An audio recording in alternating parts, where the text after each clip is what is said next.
Chapter 885, Waiting for Hammond's arrival. 3 days later, Noah landed on the beautiful valley with green foliage and newly sprung buds.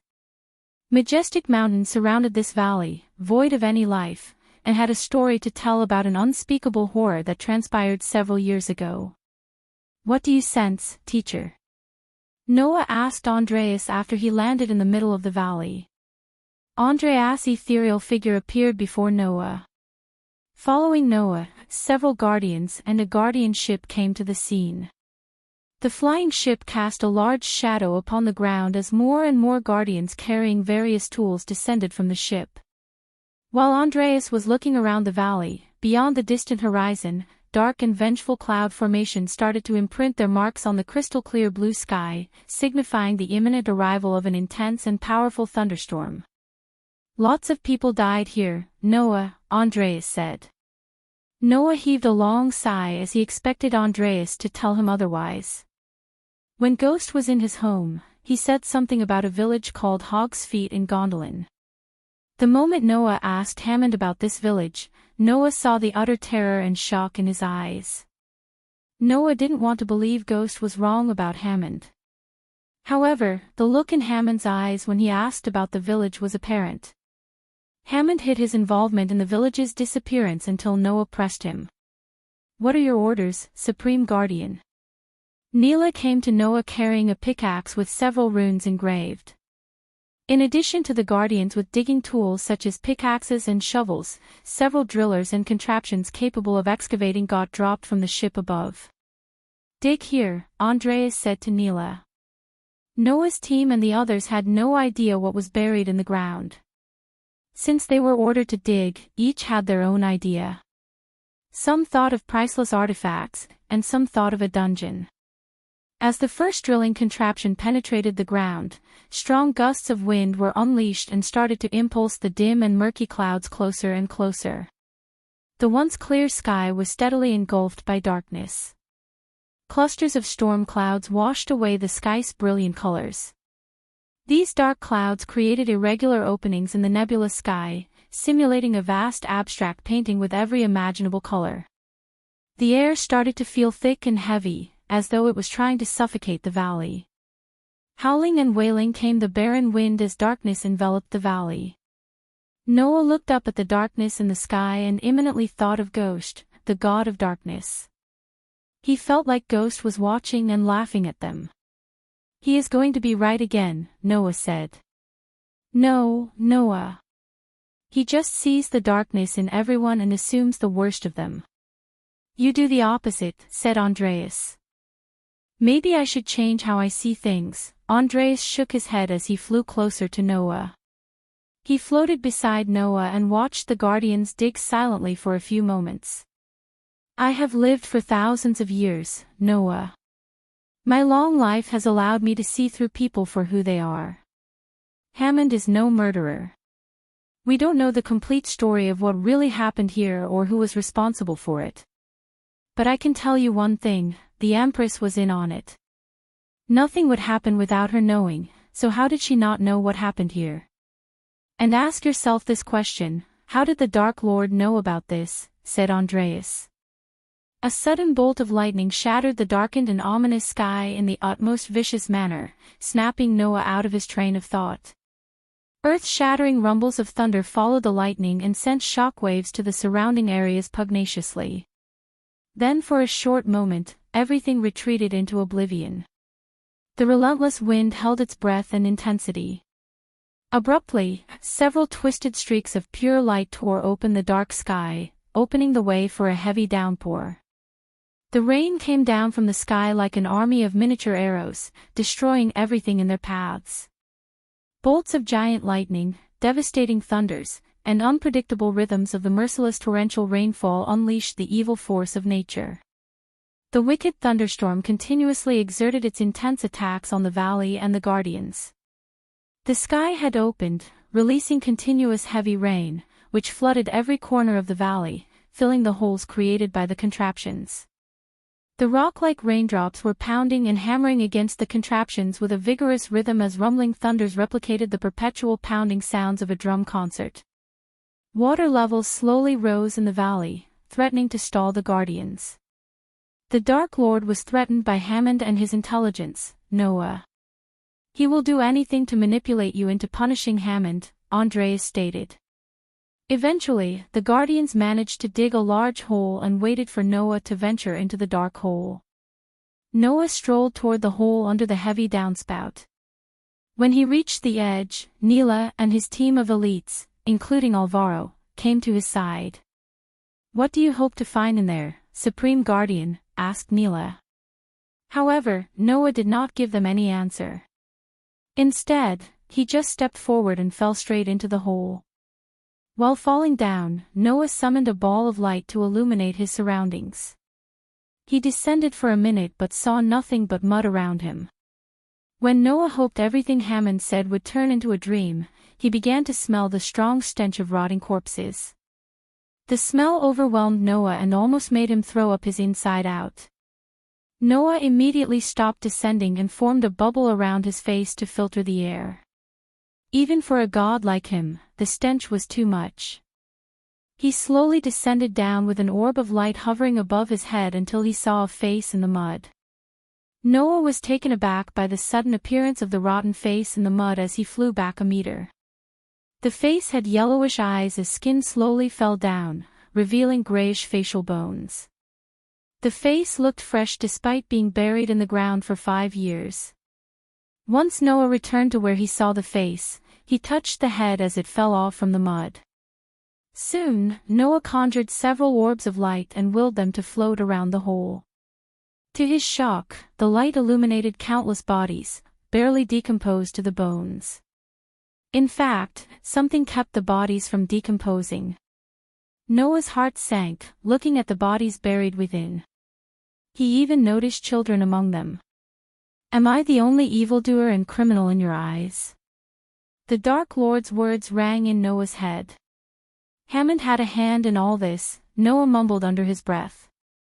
"The dwarves forced him to build that device, Noah," said Andreas. "They had his girlfriend." "He had no choice," Andreas sighed. "These people need a proper burial." Noah couldn't think about Hammond or anyone except the poor people buried alive in their own village. Since the Empress sought after everyone who had a hand in the Hog's Feet village massacre, Noah had nothing to do except give the villagers a proper burial. They deserved it that much. With a heavy heart, Noah flew upward and exited the hole. Noah felt a lump in his throat as he couldn't utter anything. His heart bled for the villagers and wanted to rip those dwarves to shreds. The killing intent he buried deep within started to slip through his heavy heart. Fortunately, the dwarves who were responsible for the massacre were hung to death by the Empress. "Neela," Noah called Neela. "I want to meet the leader of Hontorum." "Set up a meeting," said Noah. Looking at Noah's eyes burning with rage and anger, Neela dared not to question him even though she had so many. "Would you like me to do anything else, Supreme Guardian?" asked Neela. "Dig out all the bodies inside. I want to give them a proper burial." Noah's words stunned Neela. Bodies were the last thing she thought were buried in the ground. After issuing the orders, Noah flew away from the valley to clear his head. He wanted to be alone to calm his mind and soul. Just after Noah left the valley, a dark-robed figure landed on a mountaintop from where one could see the entire excavation. The figure slowly removed the hood, revealing the striking golden hair and the pointy ears that were neither too pointy nor blunt like human ears. On her forearm, she had a black spider with glowing red eyes tattooed on it. Looking at the excavation site, the half-elf placed her hand on her ear. "Elder Trista," the half-elf talked in the sweetest voice. Her voice could alone seduce even the most strong-hearted man. "I have eyes on Hog's Feet, good. Keep yourself hidden and wait for them to unearth all the bodies," said Trista. "Remember, Spider. This is a simple task, so do not fail me. Lenora's life depends on your success. Come on, Elder Trista. I have finished much harder tasks for Elder Lenora. This is just a simple monitor and report.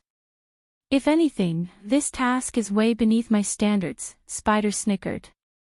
Read chapter 648 Vampire Death Squad to refresh your memories. It would be a simple task if Noah Winston wasn't there. The Dark Queen wants you to locate the one called Hammond without alerting Noah of your presence, Elder Trista. What if that human doesn't show up as the Dark Queen says? I could track him down, said Spider. Apparently, Hammond has a hand in their deaths. So the Dark Queen believes the guilt in him would bring him here to pay his last respects. I agree with her. Humans like him tend to fight their guilt by doing pointless things, said Trista. If what I heard about Hammond was not an exaggeration, I doubt Noah would let him out of his sight. How does the Dark Queen plan to take him down when the Supreme Guardian is around? Asked Spider. Who says anything about the Dark Queen taking him down?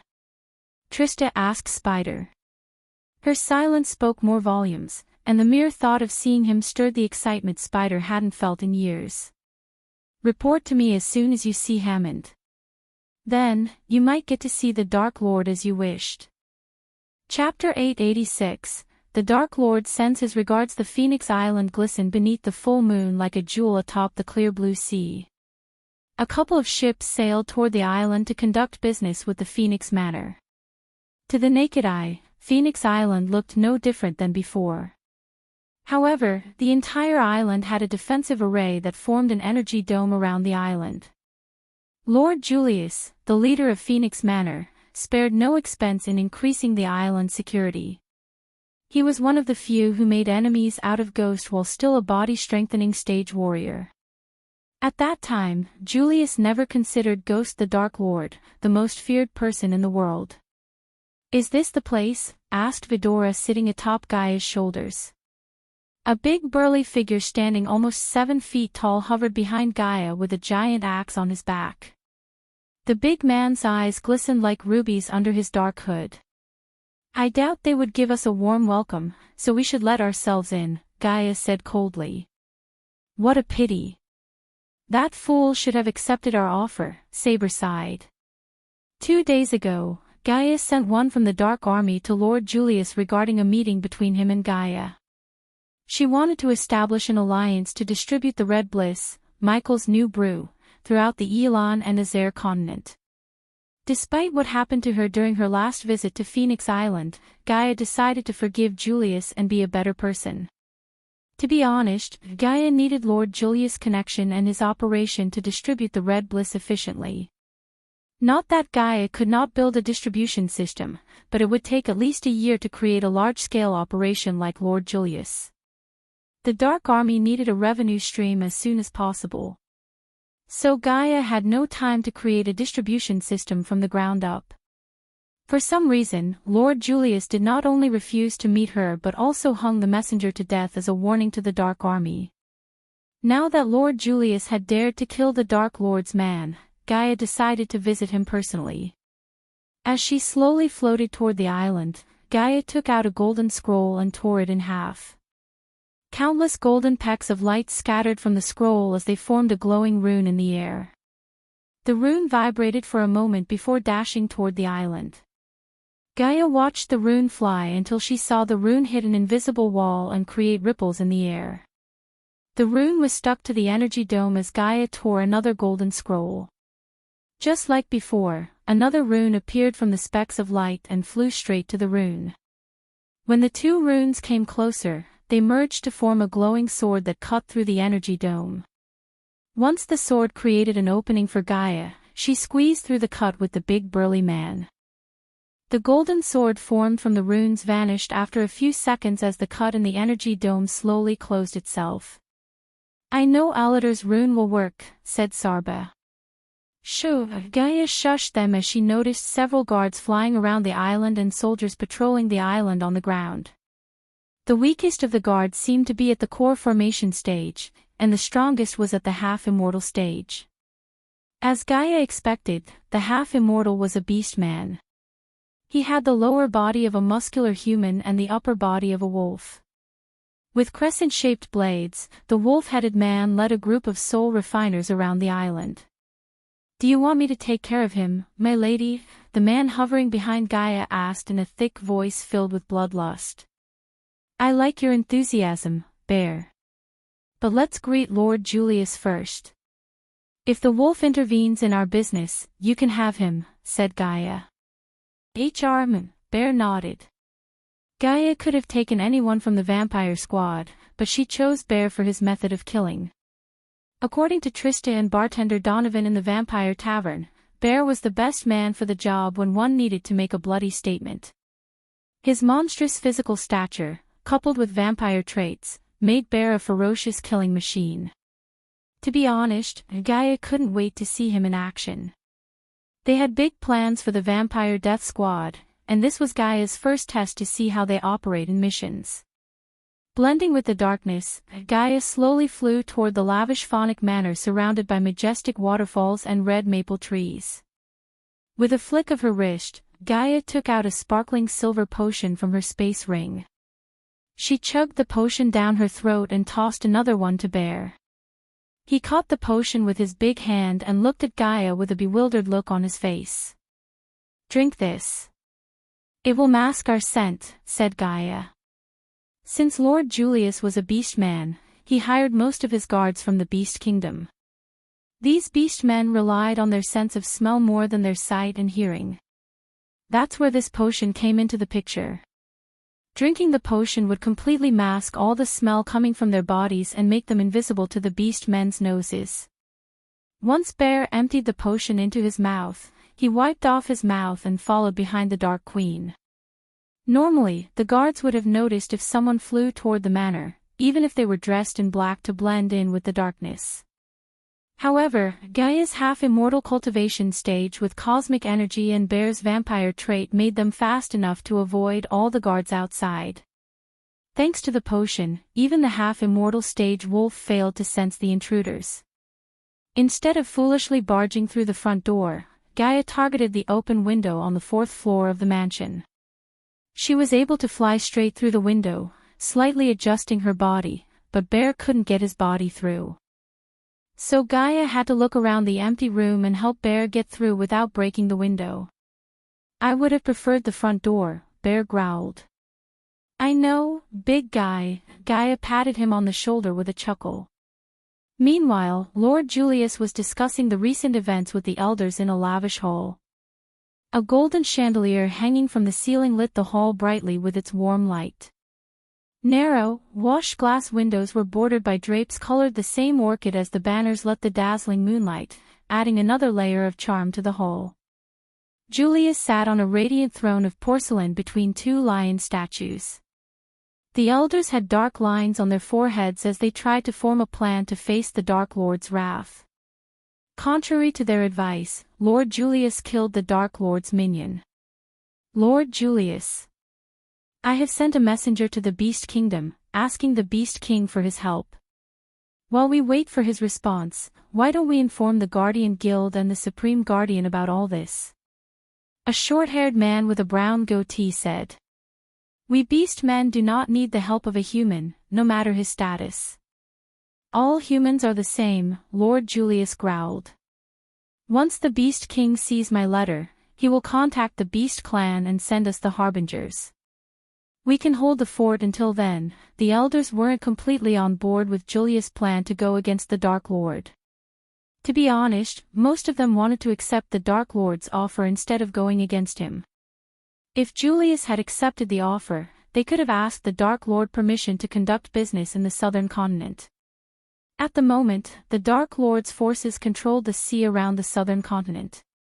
Since Lord Julius and Ghost had a quarrel during the annual Phoenix Manor auction, they avoided venturing to the southern continent, fearing the Dark Lord's wrath. Lord Julius, on the other hand, went against the elders' wishes and kicked a golden opportunity out the door. As merchants, they knew the importance of expanding their business. Even if they had nothing to gain, they would have accepted the offer just to avoid the Dark Lord's wrath. But Lord Julius did just that, and now they had to fear for their lives. "No disrespect, Lord Julius, but have you thought this through? Even if the Beast King sent us the Harbingers, I doubt they could go against the Dark Lord. I think we can all agree that killing the messenger was unnecessary, if not outright foolishness." The elder who spoke his mind was a beast man with a fox's head. He had orange-hue fur and a bushy tail sticking out of his back. When Lord Julius heard his words, his eyes burned with rage as the elder cowered in fear. Among the beast men, fox kind was not famous for their valor like lion kind. Hence, Elder Zod felt a chill running down his spine once he saw the murderous look in Julius' eyes. Just when Elder Zod was about to apologize to Lord Julius for his brave words, all the leaders in the hall heard thudding noise outside. Their animalistic ears twitched as they heard heavy footsteps sounding louder and louder with each passing second. Lord Julius rose from his throne as the marble door at the end of the hall shattered into chunks and pieces. The explosion caused a cloud of dust and smoke to envelop the doorway. As a result, the elders immediately tensed, preparing to defend themselves. Soon, they saw two shadows through the smoke. The elders almost jumped back when they saw a severed head fly through the smoke and land right beneath Julius' feet. Their heads turned to the head at Julius' feet. But when they heard a melodious whistling, they slowly turned around to see a young woman wearing black armor and a 7-feet-tall giant with a bloody axe walking out of the smoke. The Dark Queen. The elders immediately recognized the young woman and began to tremble in utter fear. Just the mere sight of the Dark Queen made an elder faint in terror. Under their shocked gazes, the Dark Queen calmly strolled toward them, whistling a strange tune and cracking her knuckles. She didn't bother to mind the elders but kept her unwavering gaze on Julius. "The Dark Lord sends his regards, Lord Julius," Gaia said before nodding at Bear. The next thing the elders saw was the battle axe flying toward Lord Julius and impaling his chest to his very throne. The giant axe almost split Julius' chest in half. Blood oozed out of his chest as the light of life vanished from his eyes. Gaia gave no chance for Julius to explain or even open his mouth because she was there to send a message, not to converse. Judging by the horrifying looks on the elders' faces, she could tell her message reached them all right. Chapter 887, Distribution of the Red Bliss. The elders shivered in terror as blood gushed from Lord Julius' body. The blood oozing down formed a puddle under Julius' feet and reflected the golden light coming from the chandelier. "Shoo!" Gaia shushed everyone when a cat-faced elder tried to shout out for the guards. But the elder quickly closed his mouth when he saw the Dark Queen's gaze fall on him. The others found it hard even to take a deep breath under her presence. Complete silence swept across the hall as Gaia strolled toward Julius' body. She grabbed Julius' hand, pulled out the space ring, and held it in her palm. The elders saw a dim glow appear around the ring for a moment before the Dark Queen put the space ring back on his finger. They had no idea what she did. Considering Julius was the leader of the Phoenix Manor, Gaia knew he would have millions of gold coins in his space ring. As she expected, Lord Julius did have 50 million gold coins and a pay cube. Instead of taking the pay cube, Gaia just took the 50 million. Now that she had taken care of Julius and his gold coins, she took a step forward toward the elders. Sitting atop Gaia's shoulder, Vidora scanned the elders and looked at them menacingly. The sight of a majestic creature like Vidora stunned the elders. However, they were too afraid to wonder about Vidora. After giving the elders a few moments to drown in their own fear, Gaia opened her mouth. "To the outside world, you elders sent Lord Julius away to protect him from the Dark Lord. Now who has a problem listening to me?" asked Gaia. None of the elders dared to open their mouths, although some of them wanted to shout for the guards. Yet, deep down they knew there was no point in calling the guards, especially after they sensed the Dark Queen's half-immortal stage cultivation. The strongest guard they had was a half-immortal, but they doubted he could go head-to-head with the Dark Queen. Besides, they already made a grave mistake by killing the Dark Lord's man. Suppose they raised their hand against the Dark Queen herself, the next and the last person they see would be the Dark Lord. As experienced merchants, each of them knew when to cut their losses and agreed to the opposite party's terms. Gaia turned her gaze at Elder Zod, the fox-headed elder who dared to question Julius about his actions. While the elders were shivering in fear, Bear went to Julius' body and stood beside it. I name you as the acting leader of Phoenix Manor in Julius' absence. Those who disagree with me, raise their hands, said Gaia as Bear slowly licked the blood trickling down from the axe handle, which sent shivers running down the elders' spines. The elders looked at each other wordlessly, expressing their fear and agreement. They all wanted to get out of this hall alive. It was their highest priority. Seeing no hands in the air, Gaia smiled. That's more like it. What's your name? Gaia asked Zod. Zod, said Zod. Zod, I am confident you will listen to what you are told and lead our Phoenix Manor to its new preposterous era, said Gaia.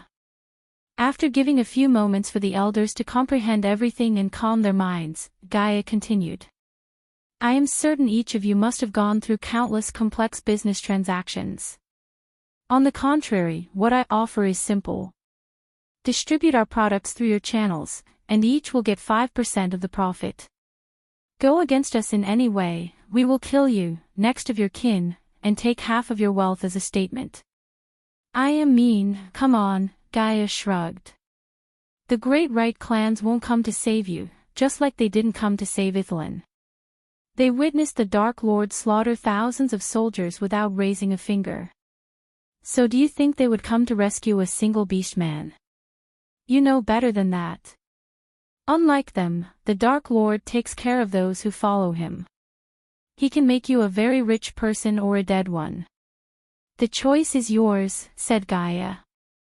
Now, if you have any questions, you may ask them. Zod was the first one to question the Dark Queen. The others were still too afraid even to take a breath, let alone question her. My lady, what are we going to distribute? Asked Zod. Red Bliss, a new kind of beverage. Trust me, it's going to replace all the ale, beer, and everything the people drink now. The dwarven ale is like muddy water compared to what we are about to distribute. The Red Bliss. Gaia paused for a moment and went on. You will receive the first batch tomorrow. Distribute them for free. Give people a free taste of our product and hook them in. From the next batch, you will sell each bottle for 3,000 coins. We will raise the price once it gets more popular among the patrons. As soon as the elders heard the price, they gasped in shock. In their minds, the price was simply outrageous. Even a dwarven ale cost 1,000 coins per bottle, and they were the finest in the whole world. Only the rich could afford such pleasantries. Unfortunately, the percentage of the poor outnumbered the rich. When it came to food and drinks, any merchant would target the poor because of the wider customer base. Selling a bottle for 3,000 coins seemed like an impossible task. The elders opened their mouths and quickly closed them, fearing their words would bring nothing but the Dark Queen's wrath upon them. Judging by the looks on their faces, Gaia knew what they were thinking. In fact, she could read them like open books. I did say give the first batch for free. Just do as I say and watch the Red Bliss take over the world. Soon, we are going to be swimming in gold coins. Tell them about the brew's origin, Iag whispered into Gaia's ears. And yes, the smile on Gaia's face vanished as she said, I know you have policies against revealing a product's source or origin. But if you are pushed by the Guardians, for example, the Red Bliss comes from the southern continent, and that's all you could say. And don't fret about the Guardians for now. The Dark Lord will handle them. You just focus on the task at hand. Do we understand each other? Gaia's cold gaze swept across the hall as the elders quickly bobbed their heads up and down. Now that the elders agreed with her, she turned around and looked at Julius' body. It's time to clean this mess, said Gaia. Then, she flicked her wrist as a colorless potion appeared in her hand. She poured out the liquid inside onto the blood. The moment the potion touched the blood, it sizzled like hot oil. Under their gazes, the colorless potion made the blood vaporize from the ground. In a few minutes, the blood under Julius' body completely vanished, leaving a shiny marble floor. Everyone, including Bear, was completely stunned by the sight. Even his vampire senses failed him as he couldn't smell any blood at all. After cleaning up the blood, only Julius' body remained. Taking care of the body was easier than cleaning the blood. Gaia just raised her hand as a green mist shot out of her hand and enveloped the body. It covered the body like a jade bubble. Gaia then snapped her fingers as sparks flew out from her fingers toward the bubble. As soon as the sparks met the bubble, they lit up the bubble. The bubble burned with intense heat. Everything around them had a green hue due to the emerald green flames. The flames burned hotter and brighter for a few seconds until the body completely vanished from the throne. Thud! Bear's giant axe fell from the throne. He picked it up, gave a short lick to the blade, and sheathed it behind him. When Gaia turned around, the elders looked pale. They sweated like pigs. Their eyes glistened with complete fear, putting a smile on Gaia's face. Till now, I told you what you must do. Now I will tell you what you must. Gaia's gaze turned cold as the elders felt the murderous aura coming off her. Red bliss is not for you to consume. Do not drink it. I don't want the pillars of my distribution to turn into addicts. Remember your family whenever you get a temptation to have a taste, Gaia threatened the elders. Eventually, Gaia dismissed the elders but not before making them wear necklaces with spiders attached. She knew better than to trust a merchant. With the spiders attached to them, Azazel could monitor every single one of them and inform her if they attempted to do something foolish. Except for Zod, everyone else left the room. The fox-headed elder peeked through the broken door and ensured no one could hear them. You did good, Zod, said Gaia. We gave you the position you longed for. I hope for your sake you don't do anything foolish once you ascend to that throne. Gaia pointed at Julius' throne. The elders thought it was random that the Dark Queen chose Zod as the next leader. To be honest, they were relieved to see someone else get chosen. What they didn't know was Zod made a deal with the Dark Queen before even she arrived at the manor and killed Julius. Thanks to Sadie and her girls, he was able to contact the Dark Queen and ask for the Phoenix Manor throne in exchange for his undying loyalty. His proposition turned Gaia's initial plan of slaughtering everyone in the higher-ups to kill only Julius and make Zod the next leader. Her plan worked flawlessly, to say the least. I want dare, my lady. I will serve you till the last breath. Zod knelt down before her and pledged his loyalty once again. But my lady, what about the harbingers? What if they try to meddle with our business? Asked Zod. They aren't the only death squad, Zod. Gaia smiled like a devil. Chapter 888, Sea Bandits. Far away in the Crystal Ocean, Mutrad flew above the ocean with Michael. They were heading for the realm of sea folk under a magical starry sky. The only companion they had was the dazzling moon in the sky. Eventually, after flying for a full 5 hours, Mutrad slowed down. It's here, Mutrad pointed at the open water to Michael. You might feel a tingling, said Mutrad. With a nod, Michael agreed to Mutrad cast the spell needed to dive into the water and travel to their homeworld. Mutrad raised his hand as Michael noticed a translucent shield materialize around them both. Shall we? Mutrad asked as Michael nodded. Gradually, they moved downwards and soon entered the ocean. Thanks to the shield around them, they didn't get wet and were able to breathe as though they were above the water. Michael calmly watched the clear blue ocean around him and the flocks of fish swimming past them. Tell me about your world, Mutrad. Start with how many kingdoms are there, Michael asked Mutrad. We don't have kingdoms ruled by kings and queens like the Landwalkers. Instead, my world is divided into 3 empires. Water God Hall, Sea Serpent Hall, and Arctic Hall rule each. Michael knew the Water God Hall and the Sea Serpent Hall were part of the Great 8 clans. If what Gaia told him was true, these 2 clans were stronger than the Guardian Guild itself.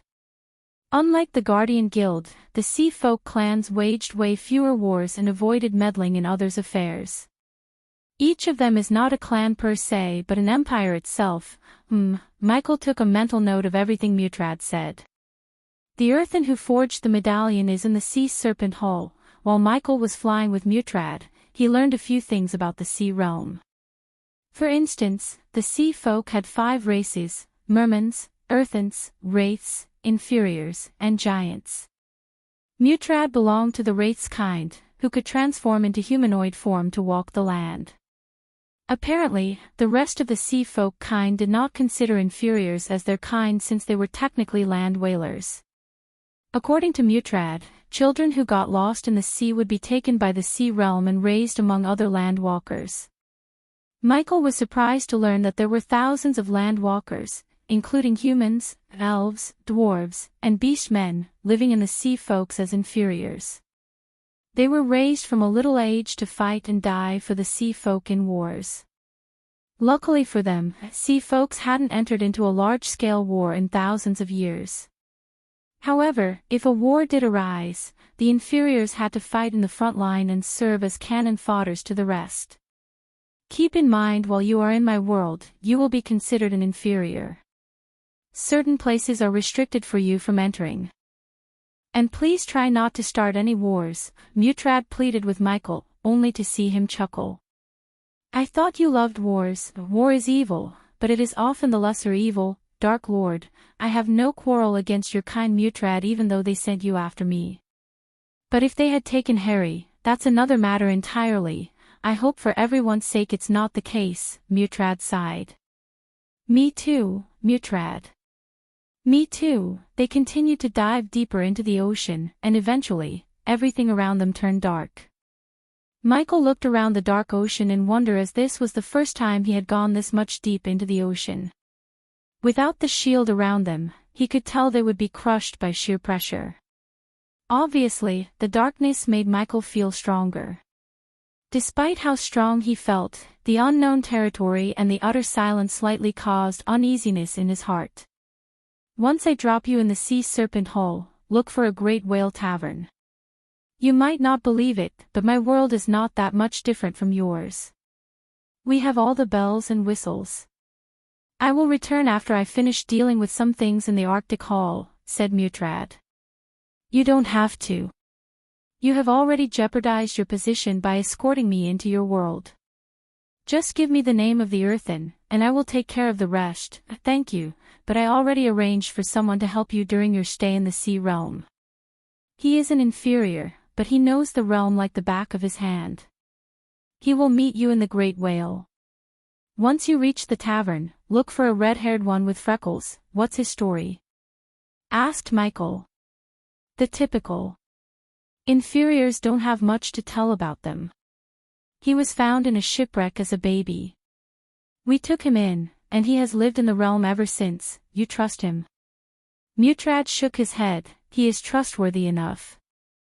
I've known him for years. When you want to find someone or something in the sea realm, you need Dylan on your side. He knows every crook in the world. Just a friendly reminder, Dylan is a coward. He will bolt out as soon as he senses a threat to his life. So keep that in mind. Noted, Michael nodded. Even after almost an hour of diving down, Michael hadn't seen a single settlement in the water. In fact, he saw no bottom, as the ocean seemed bottomless. Except for the few luminescent jellyfishes, they had no light sources. Eventually, Michael grew a bit tired of doing nothing. How long till we reach your world? Asked Michael. Mutrad looked at the golden compass in his hand for a moment before answering Michael. 10 minutes. Finally, Michael sensed several people in his environmental scanning. Michael was surprised to see these people slowly surrounding them as though they planned to ambush them. How about that? A welcoming party. Michael stretched his arms. What are you talking about? Mutrad was confused. He didn't arrange any welcoming party. In fact, Mutrad told no soul except Dylan about bringing another one to their world. A few moments later, Mutrad realized what the Dark Lord meant by a welcoming party. Shit, I should have expected this, Mutrad mumbled under his breath, thinking the Dark Lord wouldn't hear him. The sight of bandits annoyed Mutrad. He thought he could reach his world without coming across the bandits, but his bad luck brought the bandits right to them. What do we have here? Michael heard a voice. For the first time, Michael saw a sea folk man in his true form. Calling him a man would be a bit of a stretch considering the figure had no humanoid features except 2 hands. Each hand only had 3 fingers and was covered in thick scales. Holding a trident in one hand, the earthen moved toward them, a talking carp. Michael was amused by the earthen. This person immediately reminded Michael of carp fish as he looked exactly like one. His diamond-shaped scales radiated a dim golden glow. The others around Michael lacked the same glow as the one with the trident. If Michael had to guess, he would say the soul-refining cultivation might be the reason for the glow in his body. Nonetheless, Michael was not an expert in sea folk anatomy. Thus, he remained silent, waiting for Mutrad to make the first move. Something told Michael that Mutrad and the earthen were no strangers to each other. In the earthen's eyes, Mutrad stood beside just a weak body strengthening stage inferior. Since Michael didn't mimic a fusion stage warrior's energy radiation, the bandits naturally thought of him as an inferior who grew up in the sea realm. Anyone else, namely any outsiders, must be at the fusion stage to survive the pressure despite having a sea folk kind and their shield. The young master of House Halrid is trying to enter the sea realm through the back door. What a strange sight indeed, the earthen holding the trident said. Despite being in the water, Michael heard the earthen loud and clear. This does not concern you, Cato. Move away, Mutrad growled. I beg to differ, my friend, the earthen shook his head. Then, he slowly started to circle around them. Michael watched the earthen and his underling surround them without uttering a word. To be honest, Michael was amused by the talking fish and wanted to see where this was going. You are in my backyard. The last I checked, you didn't ask my permission to step into my backyard. So what should I do with you? Cato rubbed the strand of hair hanging from his chin. Cato, for your sake, leave us alone. We can settle whatever dispute we have later. Mutrad tried to save Cato from the Dark Lord's wrath. Although Mutrad was at the fusion stage, he wasn't strong enough to take on all the earthen around him. It was an earthen territory where they had the advantage of home ground. Most of Mutrad's spells wouldn't work in the water as they would in any of the 3 empires. Besides, if Mutrad went all in, it would certainly draw some unwanted attention or worse, the attention of the giants. Cato was surprised to see Mutrad, the arrogant young master of House Haldred, trying to talk his way out instead of battling. You and I both know how much I loathe the Landwalkers. I killed my fair share of them. But recently, a human has inspired me. You must have heard of him, given you spent the last year among the Landwalkers. They call him the Dark Lord. The moment Michael heard Cato talk about him, he was pleasantly surprised and shocked to see his reputation had reached some bandits in the sea realm. A year ago, he took over those pesky pirates and united them under his rule. When me and my brothers expected him to pillage and wreak havoc among the merchants, he surprised us by not doing that.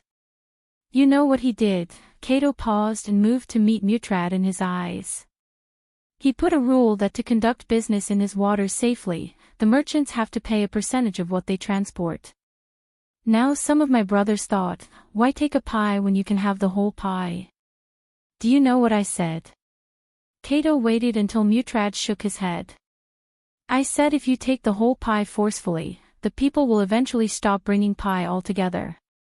But if you take one piece from one pie, they wouldn't mind it and will keep bringing them. All we have to do then is do nothing and enjoy the tributes. What are you getting at, Cato? Mutrad snarled. Just like the Dark Lord, a silly name if you ask me, Cato laughed as Mutrad glanced at the Dark Lord, who seemed calm as usual. I want a piece of what you have. Cato's voice completely turned colder. Soon, his underlings summoned their weapons out and raised them against Michael and Mutrad. Hand over your space rings, both of you, Cato threatened them. Mutrad was abruptly cut short by Michael. When Cato saw the inferior move in front of Mutrad, he frowned. Let me ask you something, Cato. What do you taste like, asked Michael as black lightning bolts began to crackle around his wrists. Chapter 889. The Reign of Terror begins. Cato stood before Michael, his small frame relaxed with confidence. He had no idea that the human before him was the Dark Lord in disguise. To Cato, the human was just another inferior, one that he could easily kill with a single stab. An inferior with some balls. You think you're powerful? Ha! You're nothing compared to me, Cato spoke with his chin held high and a smirk on his face. He looked around at his minions with a dismissive glance before settling his gaze on Michael. Are you daft or something, human? Cato scoffed, his eyes glinting with amusement. Take a good look around you. You're outnumbered, outmatched, and out of luck. Any one of us could tear you to shreds without even breaking a sweat.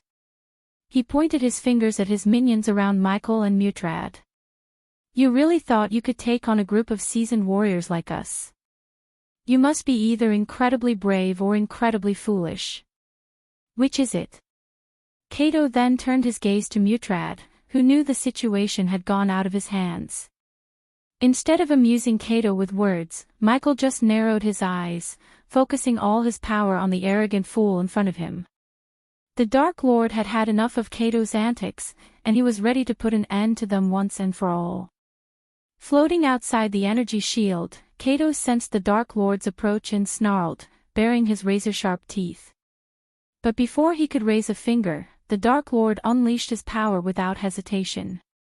From his eyes shot powerful black dark beams, each one slicing through the water with deadly accuracy. Cato recoiled as the beam struck it, his scales sizzling and smoking from the intense heat.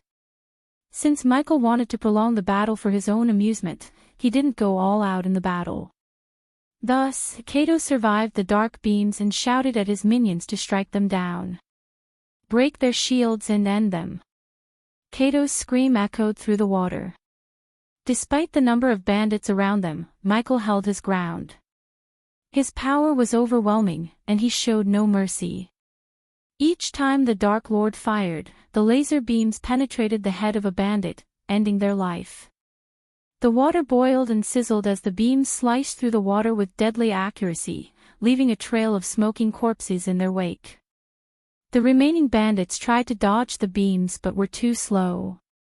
As he continued to fire, the bandits fell one by one, their bodies jerking and convulsing as the beams struck their heads, leaving a bloody hole right between their eyes. Ding! Congratulations to the host for killing a core-strengthening stage earthen bandit. The reward is 200,000 experience points and 4,000 badass points. Ding! Congratulations to the host for successfully being a badass. The reward is 7,000 badass points. In a few blinks of an eye, Michael ended the lives of all 10 bandits except Cato. Michael didn't even leave Mutrad's energy shield. All he did was stand his ground and fire dark beams. Considering the power gap between them, the bandits had no chance against Michael. As Michael slowly floated toward Cato with Mutrad, his eyes glowed in an ominous black. The water around them seemed to darken as the energy from his body rippled through the water. Cato's eyes widened in terror as he realized the full extent of the Dark Lord's power. The bandits who had once surrounded them were now motionless, their bodies still floating in the water. Their swords and spears lay forgotten at their sides, their lifeless eyes staring blankly into the distance as blood reddened the dark water. Cato's mind raced as he watched Michael approach. He knew he had to act fast if he was to stand any chance against this dark force. He tried to swim away, but the Dark Lord was too fast. Once again, Michael fired his dark beams, which sliced through the water with unrelenting force, striking Cato's body and causing him to scream out in agony. Arg! Cato's body convulsed as the beams hit him again and again. The water around him churned with his thrashing as he tried to escape the Dark Lord's deadly attack. But it was no use. The Dark Lord's power was too great. Everything around Cato turned blurry. One moment he was at his peak, and the next, the human he thought of as a weak inferior ended his whole gang's life in mere moments. His mind was still processing and trying to comprehend what had just happened. Cato gasped for breath as he clutched his chest, the pain overwhelming him. He looked up at the Dark Lord with fear in his eyes. Who are you?" he croaked. Looking at Cato's status, Mutrad could only sigh. He did warn Cato to leave them alone, yet the arrogant earthen chose to mess with them. Unfortunately for Cato, he chose the wrong prey to hunt today. "I am the one who inspired you, Cato. Don't you know me?" Michael tilted his head as he regarded Cato with a cold smile. Cato's body was racked with pain from the Dark Lord's attack. He couldn't believe what he was seeing. The human who stood before him only moments ago had transformed into the Dark Lord himself. His eyes glowed with eerie black energy, and Cato could feel the power emanating from him. For a moment, Cato was frozen in shock and disbelief. He had thought the Dark Lord to be just a mortal, someone who posed no threat to him or his underlings. But now, he realized the grave mistake he had made. Cato struggled to move, to defend himself, but the pain was too much. He could only lay there and watch in horror as the Dark Lord loomed over him. The shock of the situation made it hard for him to think or react, and he felt helpless before the Dark Lord's power. Cato coughed weakly, his strength rapidly fading. "Please, help me," he begged. "I don't want to die. You had a choice, Cato. You could have walked away. But you chose to stand against us. And now, you are at death's doorstep." As the Dark Lord spoke, his voice echoing in the water, Cato could feel his grip on life slipping away. The shock of his mistake had turned to fear, and he knew there was no escaping the Dark Lord's wrath. Michael slowly put his hands through the golden shield and grabbed Cato by his neck. He pulled Cato's head inside the shield and looked him in the eyes. The Dark Lord regarded Cato with a hint of amusement. "Give me one reason why I shouldn't end you right now," he asked. "Only those who accept the risk of death can truly wield the power of a killer," said Michael. Cato's face contorted with agony as he fought to keep his consciousness intact. "Anything, I'll do anything," he pleaded in desperation. Mutrad observed as the Dark Lord gazed at Cato for a moment, seemingly contemplating his next move. The look in his eyes was unnerving, and Mutrad could sense that the Dark Lord was planning something sinister. Just as Mutrad had anticipated, the Dark Lord loosened his grip around Cato's neck. "Fine. Your life is spared, but you are indebted to me," he declared in a cold, menacing voice. "Remember this moment, for the day may come when I demand you repay me." Cato let out a gasp of relief as the Dark Lord released him, floating freely in the water and gasping for breath. He knew he had narrowly escaped death, and the thought of owing the Dark Lord a debt filled him with dread. After releasing Cato, Michael motioned Mutrad to continue their journey. Cato watched in silence as the Dark Lord disappeared into the shadows, his mind racing with the implications of what had just transpired. He knew his world was about to change, and he couldn't help but wonder what kind of debt he had just incurred. The mere thought of the Dark Lord's wrath filled him with dread, and he knew that he would spend the rest of his days looking over his shoulder, waiting for the moment when the Dark Lord would come to collect his due. As his breathing slowly became normal, he knew his life would never be the same again. Eventually, after Cato and the dead bodies around him had completely vanished from their sight, Mutrad turned to the Dark Lord and asked, "My lord, are you sure you can trust him?" The Dark Lord regarded Mutrad with his piercing eyes, and for a moment, Mutrad thought he saw a hint of amusement flicker in them. "We shall see," he replied cryptically. "The future is always uncertain, but it never hurts to have a debt owed to you." Mutrad's face was a mask of understanding, knowing better than to pry further into the Dark Lord's plans. He had spent months studying the Dark Lord's every move, and he knew that the Dark Lord was not one to reveal his true intentions easily. As they moved through the clear dark waters towards the city of Serpent Hall, Mutrad couldn't shake off the sense of unease that had settled deep within him. The Dark Lord's sudden appearance had been unexpected, and his encounter with Cato had left Mutrad with a nagging feeling that their peaceful existence in the sea realm was about to be shattered. He stole a quick glance at the Dark Lord, who floated effortlessly beside him, his black robes billowing in the current. The Dark Lord's piercing gaze was fixed on the distant water, and Mutrad couldn't help but wonder what other surprises the Dark Lord had in store for them. A shiver ran down Mutrad's spine as he relived the memories of the Dark Lord's wrath.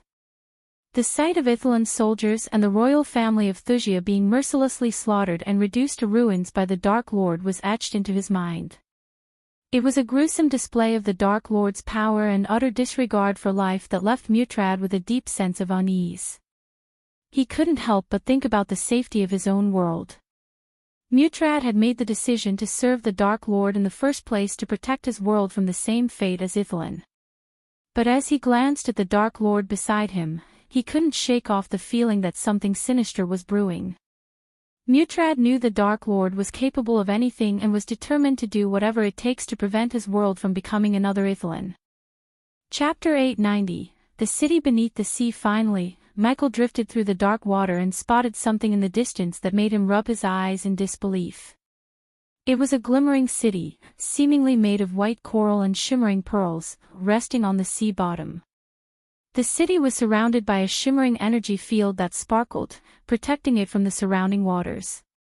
It sparkled and glimmered like a giant luminescent pearl, casting a radiant glow over the surrounding waters. The dome, the creation of the Sea Realm's most skilled rune masters and blacksmiths, was a true marvel of magical engineering. It was composed of a series of intricate runes, each infused with magical energy that worked together in perfect harmony to form a barrier. This barrier prevented water from flooding the city, even in the fiercest storms. The energy dome also serves another important purpose: it allows for a controlled climate within the city. Because the dome keeps the water outside at bay, the temperature and humidity levels within Atlantisia can be carefully regulated to provide the ideal environment for its inhabitants. Of course, maintaining such a powerful magical structure requires a great deal of skill and resources, which is why the merfolk and other creatures of Atlantisia take great care to protect and maintain their city's energy dome. As Michael moved closer to the city, he felt a sense of excitement and anticipation building within him. He had heard many stories of the Atlantic, a forgotten city back on Earth, but nothing could have prepared him for the breathtaking beauty of the city that lay before him. I have to say, it looks magical. Michael stood transfixed, gazing upon the enchanting sight before him with a profound sense of wonder and admiration. The scene that lay before his eyes seemed to possess a magical quality, evoking a sense of awe and amazement that left him utterly spellbound. I would like for it to stay that way. With a determined tone, Mutrad expressed his fervent desire for the preservation of his beloved city. The mere thought of witnessing his home reduced to ruins filled him with apprehension, and he resolved to do everything in his power to ensure its continued safety and prosperity. As Michael approached the city, the beauty of the architecture became more evident. The city of Serpent Hall was built on a series of concentric rings that spiraled outwards from the center of the city. These rings were composed of towering spires and elegant domed buildings that rose out of the ocean depths, each one more exquisite than the last. The outermost ring of the city was adorned with aquatic gardens filled with exotic sea plants and colorful fish that swam among the coral reefs. As one moved inward, bustling marketplaces, grand palaces, and towering temples were home to the city's most powerful and influential residents. At the heart of the city lay the royal palace, a towering structure of gleaming white coral and iridescent pearls that served as the residence of King Serpent, the leader of the Sea Serpent Hall and his court. The palace was surrounded by a series of walls and gardens and was accessible only by a series of grand underwater archways that led into its hallowed halls. Overall, the city was a stunning example of the beauty and ingenuity that could be achieved when magic and advanced engineering came together to create something truly extraordinary. In stark contrast to the cities Michael had traversed in his past travels, the absence of imposing guards patrolling the city's streets and extorting entrance fees came as a pleasant surprise. It was a rare and refreshing sight to behold, one that fostered a sense of trust and security in the hearts of those who called this place home. "Look," exclaimed Mutrad, extending his hand towards a magnificent aquatic garden in the near distance. "The tavern is right next to the garden over there." The garden was a sprawling oasis of vibrant aquatic life, teeming with a myriad of colorful fish and exotic plant species. The tranquil atmosphere, punctuated by the gentle sounds of bubbling water and rustling foliage, imbued the surrounding area with an aura of peace and serenity. "I guess this is where our paths diverge," said Michael. In response, Mutrad nodded understandingly and made his way toward the shimmering energy shield. Hovering above the ground, he lowered himself gently, allowing Michael to pass through the barrier and onto the solid ground beyond. Before bidding Michael farewell and departing the city, Mutrad offered a gentle reminder, urging him to exercise caution and refrain from causing any unnecessary disturbance or chaos in his wake. "Take care not to create any mess," he advised, his voice tinged with a hint of concern as he turned to make his way out of the city limits. Upon entering the city, Michael was greeted by cautious inhabitants, and the first few people Michael saw inside the city were Earthens. Just like Cato, their bodies bore a striking resemblance to the graceful forms of carp or catfish, complete with shimmering scales that glimmered in the light. Despite their aquatic features, each of them had 2 arms, each with 3 fingers, allowing them to manipulate objects and interact with their surroundings in ways that defied their aquatic origins. Some of these creatures were also gifted with small feet that allowed them to walk on land with surprising agility, while others floated effortlessly above the ground, gliding with the grace of a dancer. Then, Michael noticed another kind. "They must be mermans," mumbled Michael. The mermans were the oldest race in the sea realm, whose appearance was a unique blend of the terrestrial and the aquatic.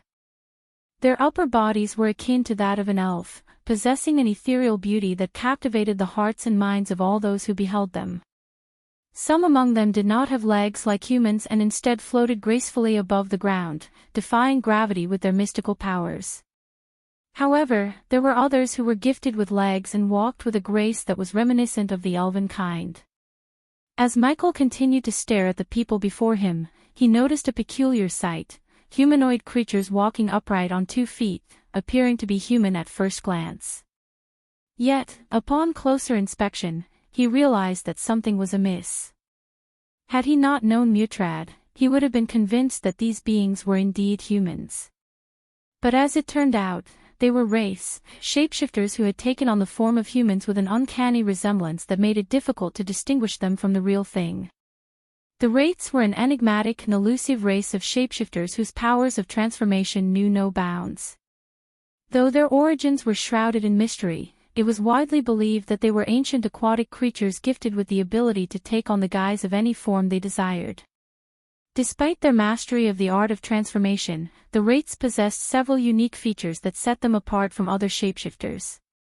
Their aquatic nature was still apparent in their true form, with their skin bearing a translucent quality and shimmering with an ethereal glow. Their eyes were large and luminous, with a piercing gaze that seemed to penetrate deep into the soul of any who met their gaze. In their true form, they had long, slender tails that trailed behind them, and their movements were fluid and graceful, akin to that of a fish. When they took on the form of other beings, they retained their otherworldly aura, which was unmistakable to those with the ability to sense such energies. They were known to possess a deep understanding of the forces of nature and magic and were said to be gifted with the power of telepathy, enabling them to communicate with others on a level that transcended the limitations of language. Michael walked through the enchanted garden, his senses overwhelmed by the sights and sounds around him. The garden was a fantastical haven adorned with mermans gracefully gliding through its lush flora, their tails shimmering like jewels in the ethereal light emitted by the glowing orbs that dangled from the branches. Wraiths flitted about the garden, their features shifting and changing with every passing moment. Earthens scurried among the flowers and trees, their scales gleaming in the dappled light.